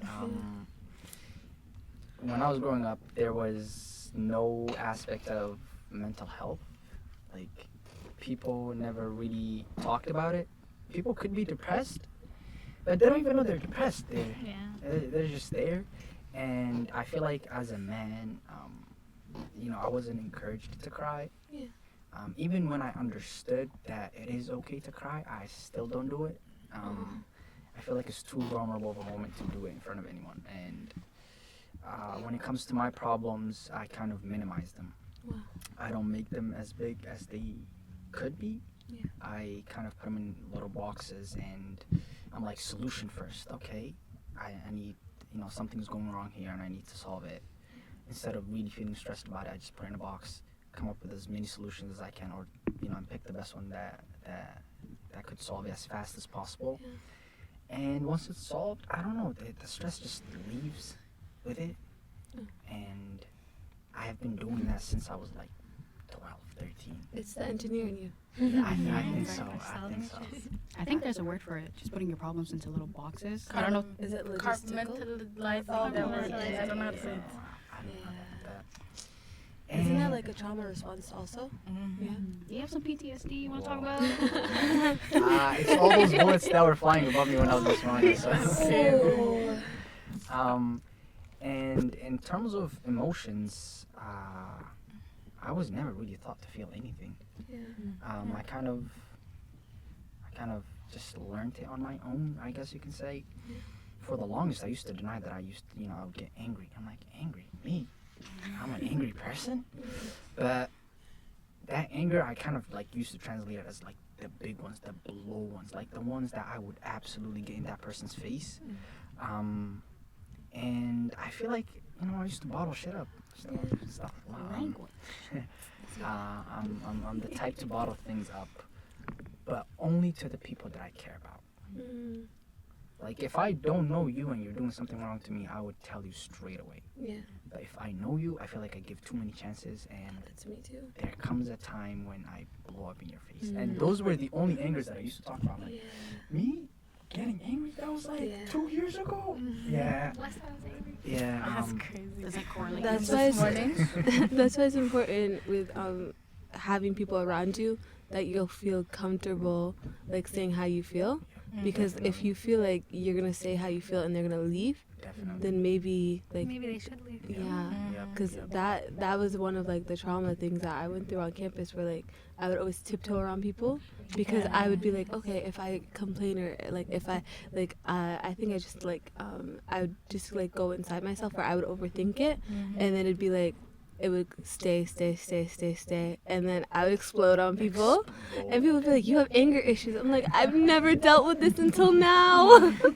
So it's like more so being around people that like if something happens, you're able to be like, okay, this is how you made me feel, and we can talk about it. That's why I've been trying to like have these conversations with my siblings. I'm just like, you're mad, why are you mad, what's going on? Like just have like that one-on-one comment, because I'm like, I don't want you to feel how I felt, because it hurts you, bro. Wallah, it hurts. Yeah. It's not good, because you kind of reflect on it again and you're like, why did I do that? Yeah. Was that really necessary? Mm-hmm. And at some point it kind of gets to you and you feel down about it. And you know, it once you blow up, it never feels the same with that person. So, Y'all are nice people. That's what I've done. you know, talking about nice people, I read a book called No More Mr. Nice Guy, and I was like, am I a nice guy? Yeah. Just try to figure it out. And I am, but there's so many negatives that come with it. Yeah. Yeah, it's been a journey. That book helped me out a lot. I'm not gonna lie. But instead of just bottling things up, I just tell people to their face. I feel like I find a good moment, you know. As soon as it happens, I'm not like, don't do that. Yeah. Nah. Yeah. But like a good moment to say, After you process I didn't like the way you did that. And you know, come to figure out, people actually listen. And They do. once that once you, Adults listen. literally, once you tell them, Oh my god, snap fingers. it's like once you tell them, it kind of stops. So that's been one. Sadness, yeah, you know, that went out the window. I feel hurt, but again, I put it in a box and I go, I feel sad. Why do I feel sad? Come up with the reason, and then do I need to keep feeling sad? If not, you can go. If yes, come up with a solution to not feel this way anymore. What if I you wish I think was of like it that way and you can't find a reason why you're feeling sad, but you're sad? How do you do that? Or for me, like I sometimes will feel overwhelmed and not know what I'm feeling. Like I'm like, am I sad? Am I mad? I don't know. And then I like try to like look in, and I'm like, okay, what happens today? What is making you react this way and stuff like that. So like sometimes do you know what emotions you're feeling in that moment? Well, for the longest, I did not. For the longest, I've had quite a lot of those. It's like, why am I? I'm like, I keep doing stuff, and I'm go, okay, what's going on? Yeah, exactly. Like, whoa. But lately, I feel like I've been recognizing it more and more. Because of all those conversations we had in the diversity center. Diversity Center. The amount of times you guys yelled at me for. Okay, look. Come on. You and Yasmin and Asma. Okay. Okay, It's a look. healthy bullying. Tough love. Yes. Okay. But I've just been recognizing it. I guess the down moments as well. Those are quite important for me to kind of recognize why. And if I don't recognize why, walks. Yeah. Walks. Same. I recently really started doing it. There's a study. I don't remember exactly what it said, but it was something along the lines of walking near a body of water somehow relieves our stress. So I've been doing that for the longest time, and I didn't even know. People constantly talk about how nature for them is like very calming. Like, And then there's cause. I'm thinking about, okay, what's on the ground? What's calming? It's like there's so many bugs outside. Like that's the stuff that runs through my head. My anxiety just goes to the room. I'm the same. I have allergies. Also, I'm Exactly. allergic to grass. So like if I touch grass, I start.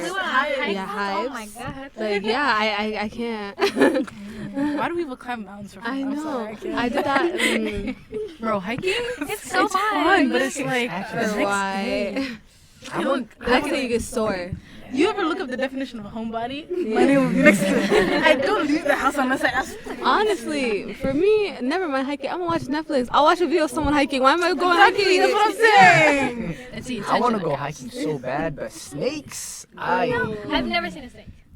You ever seen a snake in the south? Ooh, they have little lizards everywhere, snakes everywhere. I'm like, How about Australia? Oh, No, that's they have different kinds of bugs there. No way. No, I'm not even. You can give me $1 million and I'll still not. You've never seen a snake? What about No, Tom? I have seen snakes, No.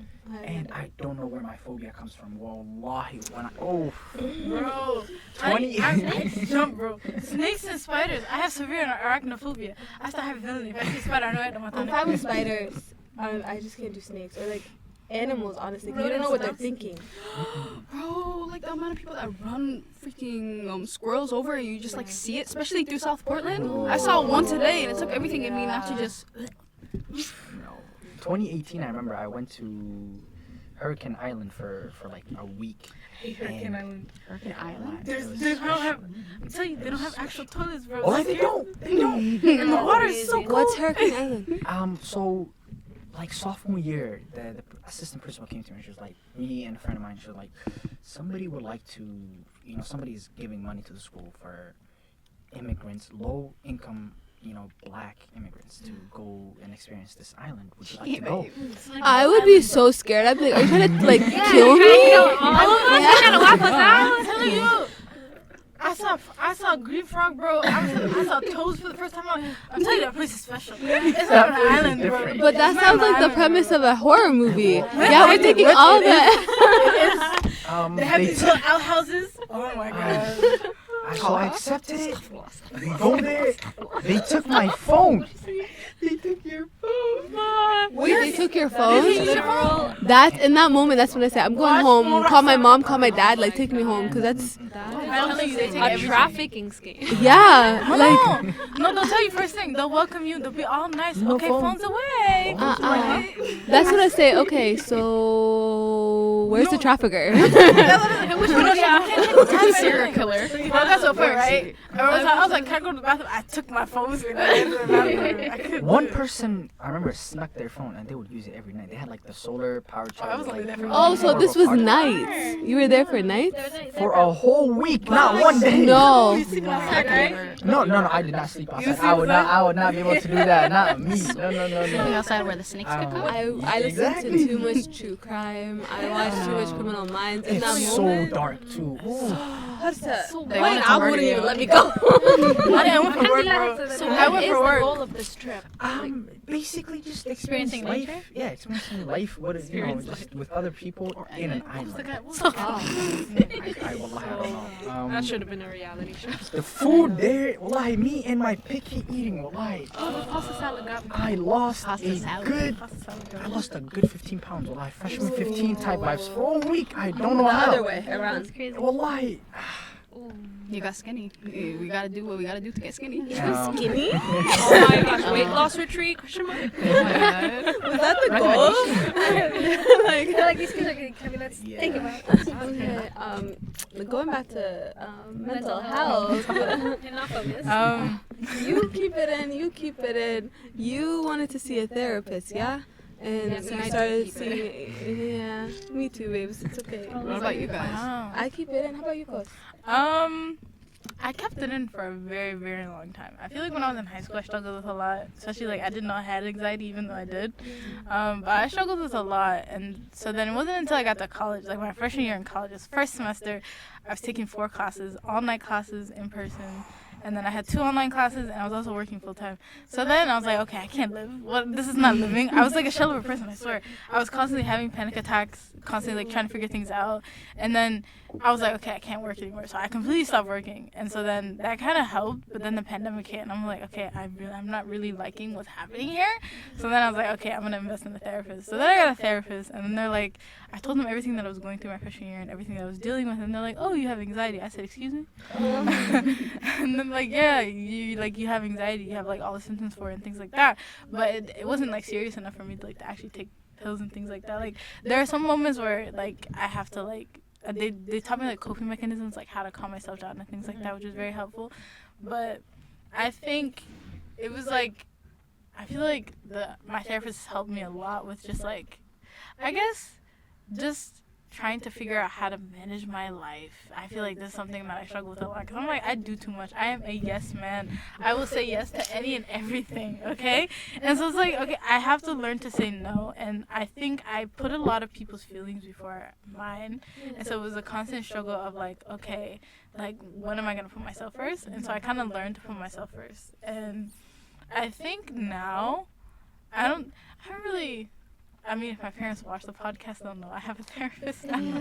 But I don't think they really know, or I wouldn't even say care, but like, I feel like within my family, like, mental health is something that isn't spoken about. Like, my older sister, she's a psychology major, but she was also like one of the first people to be like, okay, if you're struggling with something, like, don't be afraid. You're an adult now. You can get a therapist if you want.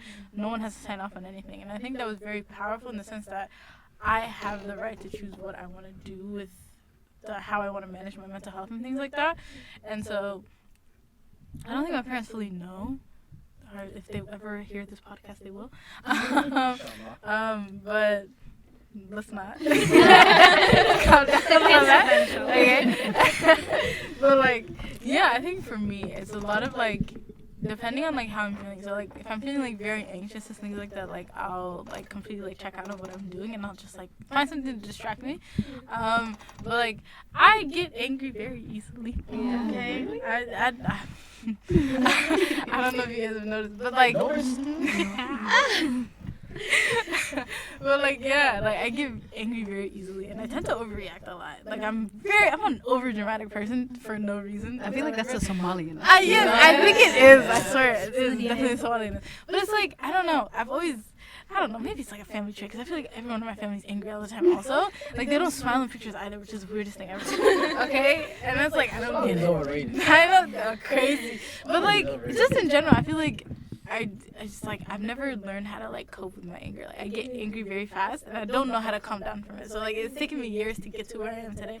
Like, I can be angry for 5 seconds and then just like go on with my day. Like, I feel like I let a lot of things slide also, and I don't like to let anger control how my day goes and things like that. And so if something angers me, I tend to like put it aside and then like continue with my day. And if there's like time where I want to like sit down and process everything that's happened, I'll do that. And a lot of the times I'll regret stuff that I've said and things like that. But at the same time, I'm also the type of person who regrets it but doesn't at the same time, because that's what I was feeling at the time, and it's how I was feeling. And I'm not gonna lie and be like, oh, I wasn't feeling that way, right? So it's like, I kind of just like, yeah, it is what it is. If you know me, it's me. I don't know what to tell you.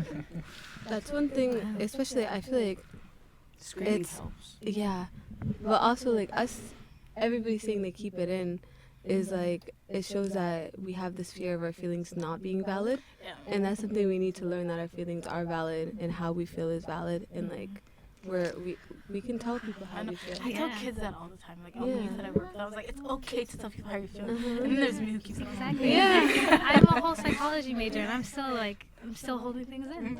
It's crazy. I think it's the fact that we're scared of it being used against us. Oh. So who traumatized us? What's going on, you guys? Who hurt us this much? Well, I don't Imagine think you just open out that's true. all of it out there. Just for the next day, you have a problem with the person. They go, You know, aren't you the one? like I said, that's where anger comes in, okay? Because, like, look, if I tell you something in confidence, I feel like that's a big thing for me. And it's like, if I tell you something in confidence and I tell you this, and then we end up not being friends or something happens, and you, like, tell other people you hold it against me, bro, I'm not going to be mad that you didn't take in my feelings. I'm going to be more mad at the fact that you decided to put my business out on the streets. That's what my anger comes in. Everything else will come after. I'm like, why is my name in your mouth in these streets? Okay? Why are you telling people something that I told you? Okay? Because, like, it's extremely disrespectful, and I feel like it's very childish. And a lot of people do that, and I get that's a way for you to cope, but then to use other people and their vulnerabilities for yourself. I'm gonna be the devil's advocate. Do you think it's like a way of like someone's hurt, so they use that as a way to hurt that other person? Yeah, exactly. But it's like, if that other person isn't doing it, like, who are you hurting? Then who are you? Yeah, it's like if that person was, I feel like to a certain extent it becomes more about yourself than it is about the other person, right? And I get that you guys fell out or something happened between the two of you, but then using what they told you as a weapon, yeah, it's like, and they're not doing anything. I feel like it's like a bit I also think it's a generational thing, because a lot of people in Yeah. our generation, when they get mad, they'll be like, okay, how can I hurt this person because they hurt me? Yeah. What Oh my God, the ways can I? pettiness? Yeah. Kinda And wild. we're a very petty generation, and that shows that we need to work on our mental health and find ways, because like you're hurt, right? And you're hurting, so you need to figure out Instead why of you're healing, hurting you're- and how to heal. Yeah. Exactly. Because there's not a lot of healing being done. Not in our community. Yeah, nah, Yeah. that can come after I hurt the person. Yeah. They'll be like, Physically, emotionally, oh Mhm. my God, physically, psychologically. It is. Psychologically? Psychological. You know, say Women psychological especially are psychologically. for no reason. I I just just wanna want make the my person mother bleed. ruthless. Is there something that I need to know right now? I mean, Yeah, you'll learn as time goes on. yeah. Yeah. We're not okay You in have the to head. sisters, you'll find out. Yeah. Sick.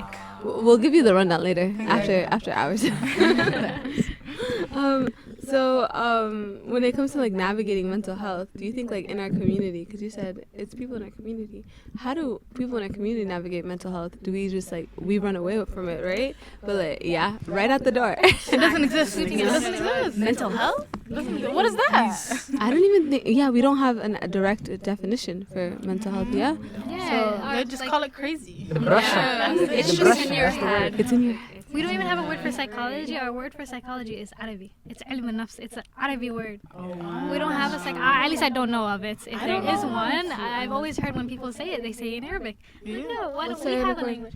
Ilm al-nafs. Ilm So the al-nafs. knowledge of your Life. soul, your Soul, soul. yeah. Wow, I did not know that. One thing I wish we had though is therapists for our parents. I feel like someone who really understands the struggle that they went through, especially like because our parents at this point right now, you know, we're like in our early 20s, like 18, and Yeah, my mom had her first child when she was my age. That's what's crazy. so you know that was like, especially if they lived in Somalia, that's when the war started. So it's like their whole lot of life, trauma. yeah, they were like on a straight path just for it to get absolutely, you know, trucked down. I don't know how they talk. Like my parents, the way they talk about like their experience, like when they talk about qahi and like running away and things like that, it's so nonchalant. They're like, yeah, this and this happened. I'm sitting here Honestly, they like, call how'd that it happen to me? humor. Right. Yeah. It's the way. It's I'm like, if that happened to me, you think I'd be talking about it? Well, Crazy. No, I feel Would like not if you be actually alive. experience the bullets going above you, every single thing would become a dog. Every single thing in your life will become a dog. Because the one thing you're thinking about is, Life. how can I live? Yeah, how can I survive? Literally, I remember like Duxie. I'm like 7, 6, sitting in Duxie. There's shootings outside. Everybody gets quiet. We close the kitabs, put them to the side, and the ma'anin quietly goes to the door, checks left, checks right, listens, closes the door back, lets us grab our shoes. Everybody has their shoes in their hands or they're already wearing it. And then he just lets us out, and you don't look back, you don't look to your left, you run straight home. Wait, there's gunshots. Why don't they just? Keep them inside, But but they would like- go through the building. But like, it's an everyday thing, Oh. and you can't escape it. So it's like, do you continue with life as it is, or do you sit down and, you know, cry? Stay with your family. Exactly. We were talking about this kind of yesterday, where we said like, I guess maybe the reason our parents are always like, oh, there is no such thing as mental health. Why are you saying you're depressed? Is all the things that they went through, like their traumas that they're holding on to, is so much bigger in their eyes to anything that we could go through here. And alhamdulillah, we have a lot of things handed to us. We can sit here and talk all day, but subhanAllah, they've gone through a lot. And not to belittle our experiences and our problems and our issues, but I think that's where they're coming from. So if we kind of understood that, Yep. maybe we could solve it. No, because it's definitely like, because my parents are constantly like, you have everything you need to live. Mhm. Like, what else do you need? And I feel like it's a big part of, yeah, I have everything I need to live, but it's also like, bro, my brain doesn't have anything, everything it needs. But it's also like, I get where they're coming from. I Yeah. definitely get that. And I understand Shout outs that. to them a lot. Yeah, and I'm like, like I said, I'm extremely thankful to live the life that I'm living today. You know, alhamdulillah, because had they not gone through what they've gone through, we would not be in the position that we're in today.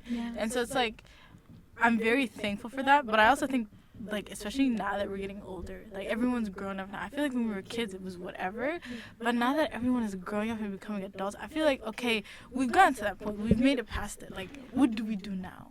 You know? Like, how do we continue life from here? Because there's so much that's happened, especially, like, all the trauma and things like that. It's like, what do we do now? It's also about like how we view our parents, because when we're young, they're like the best thing. Idols. Yeah, but as you get older, you try, you know, you start understanding their flaws and where they're coming from, all that. And some people it's too much for them to accept that part of it, and you know they kind of True. push their parents to the side, which is sad. A lot. Yes. I think going off of what Koos said, her parents saying that you have everything to live, I think to put it in like a sentence, our parents were trying to live to survive. Right. We're trying to thrive. Yeah. And that's that big gap right there. Like we're trying to thrive and they were just surviving. Mm-hmm. If you can Wow. put beliefs on the table, Exactly, then what else do you need? Exactly. No, 'cause Survive to my thrive. parents would talk about like everything. They would talk, like the day before everything happened in '91. They were it was just a regular day, bro. Like there were things that were happening that were leading up to it, but then all of a sudden, people who you thought you were neighbors were all of a sudden turning on you. You don't belong here. Get out. Right? You're from this certain tribe. Get out. You have to like actually like, people that you thought were neighbors. Like you babysat their children. Like you hung out with these people. You knew these people. Ate food on their table. Like all of a sudden became like enemies. Everyone's enemy. So it's like it's scary to think about that part for me because it's like they went from town to town to town and then they finally made it to refugee camps. But imagine going all the way from Mogadishu to Kismayo to the refugee camps in Ifo. Like that to me was like crazy. Just to think about. especially when they had like young kids, you know, like where are you getting their food? That has to be a different level of stress. I couldn't imagine. I'm glad. I'm glad that we're all born here. Alhamdulillah. Because like my parents thought, because they didn't get married until like after all of that happened. So like in the refugee camps and things like that is when they got married. But like before that, it was like kind of crazy because like none of that. Everyone was talking about marriage and things like kids and things. That wasn't it. It's like how am I going to live for the next hour was the question. The next 10 minutes. Because you have people like. Mama talks about like all her belongings were gone, like pictures she had from when she was younger and things like that. So like, all of it gone because you had to leave it. The clothes that were on your back and that's it. You run. That was it. And so it's like crazy to think about how like everything for her changed like that. And she wasn't able to graduate high school or anything. Like same with my dad. Like it was like kind of crazy to think about how they were both in Mogadishu, and I don't know if they knew each other or not, but like. All of both their paths led them to like to each other and like obviously to here now, and so it's like it's crazy to think about how like how like after like everything has happened, like how I don't think because you're constantly on a run, they've never had a chance to process it all, right? And I feel like a big part of like mental health and things is just processing. Okay, how do I feel, right? And they were never able to do that because they were constantly on the run, and then they finally got here. They had children right away. They got here in 93. First child was born in July of 94. And then they had another child in 95. And then 96. And then 98, 99, 01. And so it's like it was a constant, like, back to back to back. So they've never had a chance to sit down and be like, okay, let me process everything that's happened. And I feel like that's a big thing. Yeah. I think, I completely agree. I feel like all of our parents are always like on the go, like working. Like you see some other dads always at work, always like never at home. And then you have like the mom always on the go with the kids, making sure everybody's fed, everybody's like clothes. They have clothes on their back. And then I feel like that's also been something that's been like a lot of us are like we're gonna education, school, work. And it's like you don't have a time to sit. It's like or like when you're at home and sitting, why are you sitting? Why aren't you go do some homework? Go do something. So and then I feel like that's been ingrained in us where it's like okay, so why am I gonna think about this when I'm always on the go anyway? I don't have time to think. I don't have time to feel. Let me just keep going.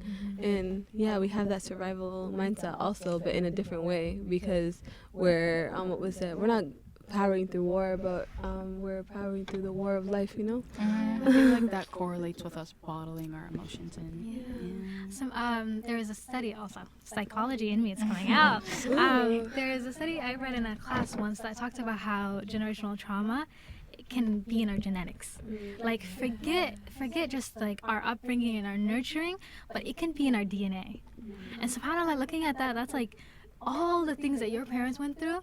There's a little funny story. All the things your family has gone through is a part of you now.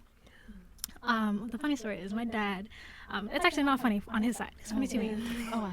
But he was at a restaurant once, I think in Somalia or in Kenya, I'm not sure. I think Somalia. And he had his back towards the door, the entrance to the restaurant. And he got shot at, or this restaurant got shot at through this door, right?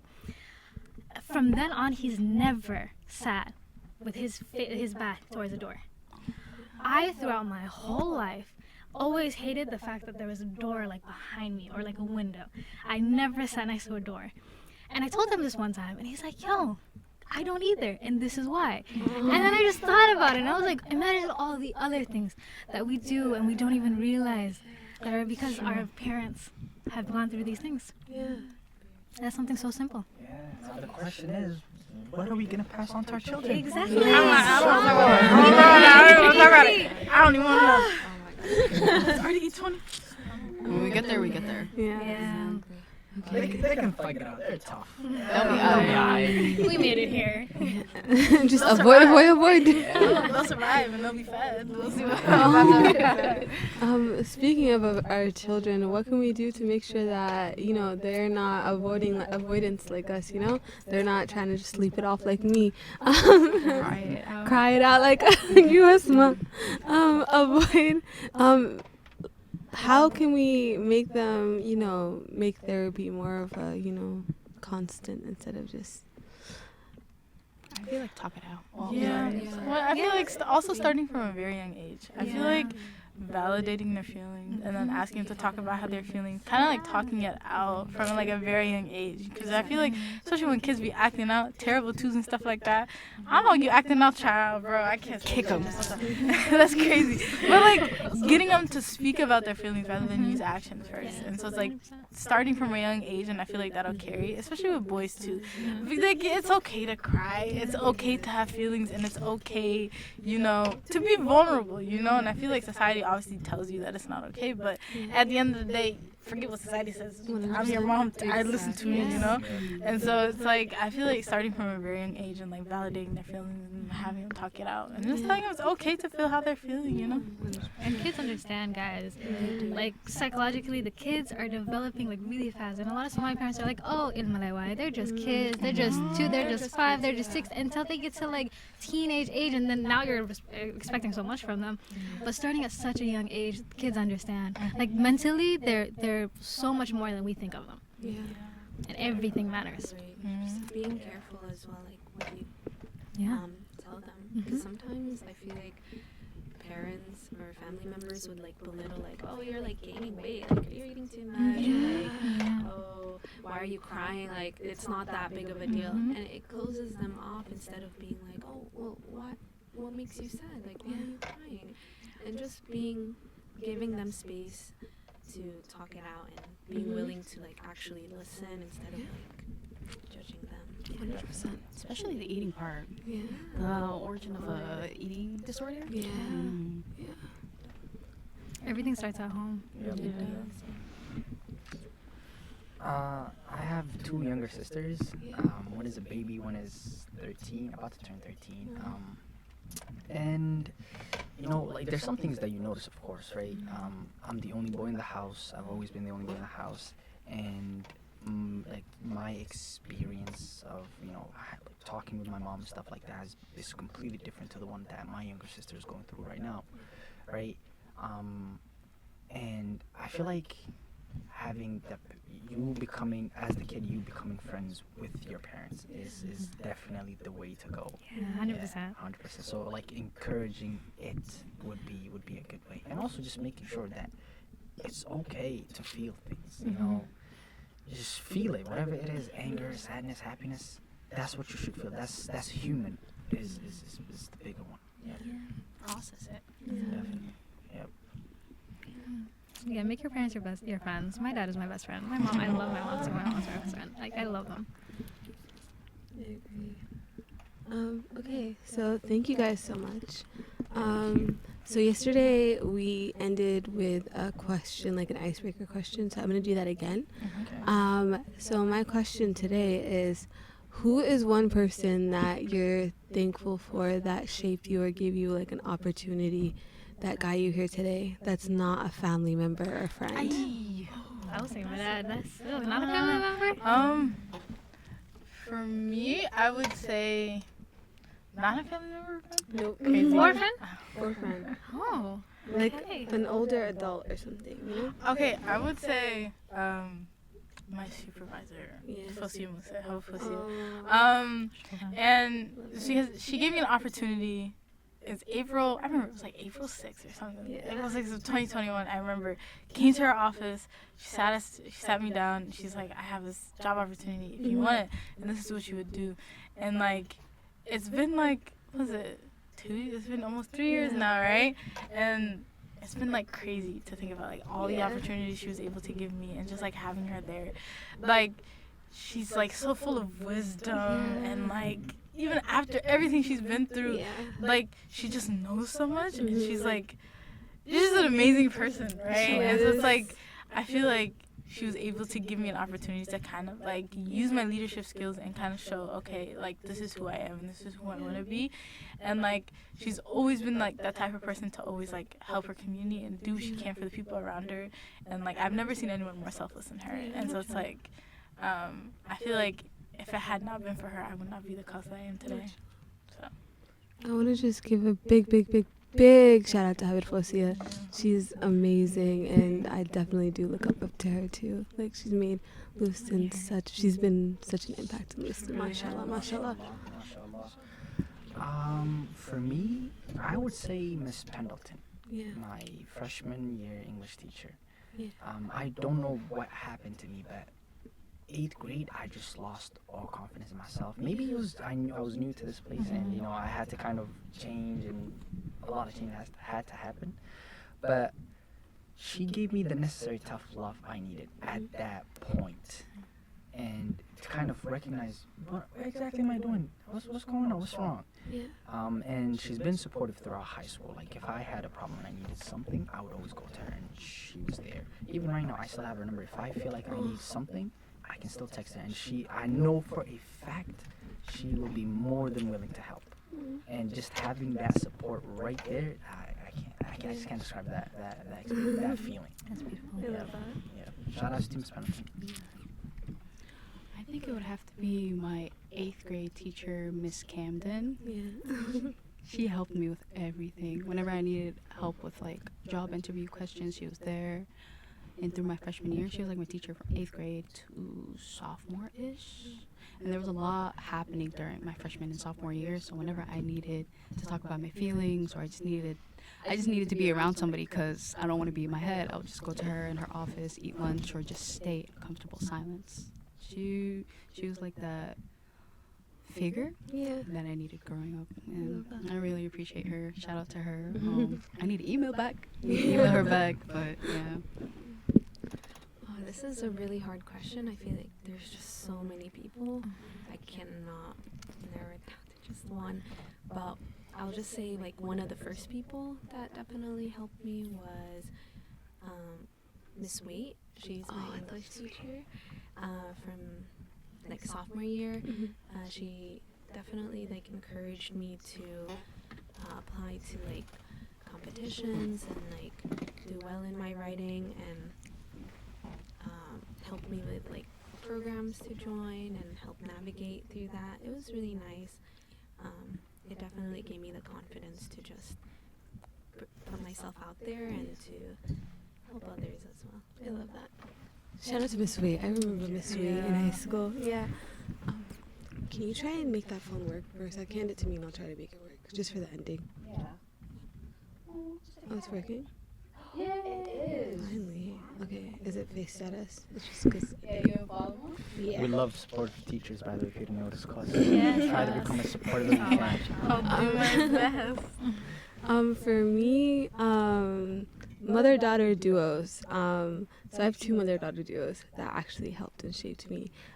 So my speech team coaches, the Spelakis, so they were mother and daughter, and they helped me get out of my shell and like start speaking up, because I was such an introvert, and I was like, no, I can't do this. But then they would always practice with me after school, help me speech competitions. Whenever I'd like get like the shakes, she'd always give me like, you can do this, you got this. Like honestly, I would not be able to speak up or talk if it had not been for them. They were amazing, and they are like, I still keep in touch with them to this day. And another mom and daughter duo is the Chouinards. Did I say your last name right? I don't know, but it's Lisa and her daughter Nikki, who owned the Italian bakery. My first job ever. So I was always hanging out at Italian Bakery. Literally, my butt was always there. The best donuts. Yeah, and she was like, "Why is this girl here?" And then finally, she gave me a job, and like she was the sweetest. And like I think worth ethic wise, because I had like for the longest time, my parents were like, "You're not gonna work, like focus on school, etc." But it was like my first like actual like job opportunity, and like she'd always be like give me like opportunities to try new things. And like I think I was always an introvert, but she was always nice. And like but honestly, I love them to this day. I stay in touch with them. So mom and daughter duos are like the best, and all four came to my launch party. So shout out to the Spileckis, and shout out to Lisa and Nikki. Yeah. Alrighty. Oh my God, I think mine would be Dr. Young at St. Joseph's College. My professor, psychology professor. I love that school because it was small, but I also hated the community. There was a lot of things. There was reasons that I left the school. I'm sadly not in touch with her, but I think that year she like affirmed my love for psychology. Like I am the biggest psychology nerd. Like alhamdulillah, like I love my degree, but I think she affirmed that. I was just like, she loved it so much, and just seeing her like thriving in the field, like a professor and working, it was just beautiful. And I don't think she knows she had that effect on me. So if I can maybe contact her somehow and let her know. We can find her. Yeah. Oh, of course you can. But yeah, she like affirmed my love for psychology, and now I'm the biggest psychology nerd. See, you can make a change, like you can make an impact in someone's life without even noticing. Yeah, exactly. I want to do that, but Yeah. I don't know where to start. Is the question. You, Am I probably there more yet? than You probably already have. Yeah. You just don't know. Yeah. The way you carry yourself, I think you have. Oh, Mashallah. Don't make yourself bigger than Yeah. But shout out to every single person everybody gave a shout out to, because you can, like I said, you can make an impact in somebody's life without knowing.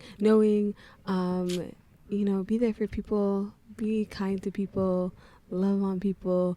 And if you see someone's having like a hard, rough day, please check on them, ask them how they're doing. And if I'm going to take notes from Asma's mom, if they don't want to talk about it, just, be there. Be there for them. So I want to thank you all for coming thank you for and having us. being guests. So where can people find you? Social medias, if they want to reach out. Yeah. I don't even know my social media. Check. I don't use Snap. Mhm. I don't know if you still use Snap. Please take there something yourself you wanna out say? through that Ooh. window. Something you want to say? There's something you want to say? I know. Add us next time. Oh my God. But Instagram is the one that I usually use Yeah. to respond to people I don't know. So Yeah. my Instagram is Ibrahim, so Ibrahim _ Halana HALANA. Coolest last name out there. Yeah. I've never heard I know. it. Never heard it. Yeah. My Instagram is surprisingly not Asma. It's amelia.nxsx. And then my Snapchat is amohammed18 instead of MOMA. I get made fun of a lot by that. It's okay. Yeah, it's okay. You can reach me out on that. Yeah. Yeah. Any other socials? I have Twitter, but Yeah. I don't even know it off the top of my head, to be honest with you. Twitter is just for funs and giggles, man. It Twitter's not is. serious. I know. You can reach me on Instagram. It's pastel and then nix.8. Yes. I don't know. I feel like I should change that. But my Instagram is on private, but feel free to just add me. I'll definitely accept you. Yeah. So or Snapchat. So it's nis.rin8. Thank you. I don't use social media like that, nor do I use Snapchat. So I will not share my Snapchat, but my Instagram is just Koos Farah, FARAHKOOS. And if you need to reach me professional-wise, my LinkedIn is Koos Mohammed. So. Ooh. That's my middle name. Middle name is Koos Farah. Farah. Yeah. Well, thank you all for being here again. Where you can reach us is at Instagram at generationalnoor.com. Leave the .com out. at Generational Noor. And www.generationalnoor.com is our website, but you can Cool also website, by the way. thank you. We're actually it's in the works. We're fixing it up. Yeah. But and you can also meet us at .org because we own both domains. Okay, cool like that. What else? We have a TikTok. Follow our TikTok, please, at Generational Noor. And we post videos from our event. You'll see a few familiar faces. Wink, wink. And then subscribe to our YouTube and like our videos at Generational Noor. And you can find me at Namaso, Narma and Namso, Instagram. And then I'm not sharing my Snapchat. But I do use it. And yeah. Loved it. And what else? Yeah. Fatima? You can find me on Instagram at Fatuma. I think it's Fatuma _Noor1. So FATUMA_NOOR1. Generational Noor. Yes. Yeah. That's where she got it from. Also, if you would like to be on the podcast, please send us an email. You can email me at amran.osman@generationalnoor.com or org. And you can also slide into my DMs on Insta. Not like that. Slide in. Okay. Not like that. Keep it halal, please. What was I gonna say? You distracted me. For the podcast. So we can have you on anonymously. We can hide your face. We can do no video, but also feel free to subscribe. Give us 5 stars on podcast if you're watching this on YouTube. Go over to Apple Podcasts. Or Spotify. Spotify, WMPG. There we go. Yes, thank Website. you, Fatima. See, she got me because my brain is not working. But thank you. You can find us everywhere and anywhere. And if reach out during events, please come hit me up. Not like that. I'm not looking. Yeah, I'm married. Not really. Was the ring size too big? What do you mean? The ring size that I got you? Oh, no, it's perfect. Yeah. Well, I need to get you a ring now. I'm It's waiting. okay, yeah. It's okay. At the wedding, you know? At the our vow renewals. Like, subscribe, turn on your post notifications. And we also have a Facebook. So like our Facebook page, you can find us on LinkedIn. We have a LinkedIn page. You can find us everywhere, whatever. And also reach out to us if you have any questions. We don't bite. Message us. If you like what you heard on the podcast today, please reach out to our amazing guest. Again, thank you guys so much for coming. Have a good day. And thank you for tuning in. Bye. Bye.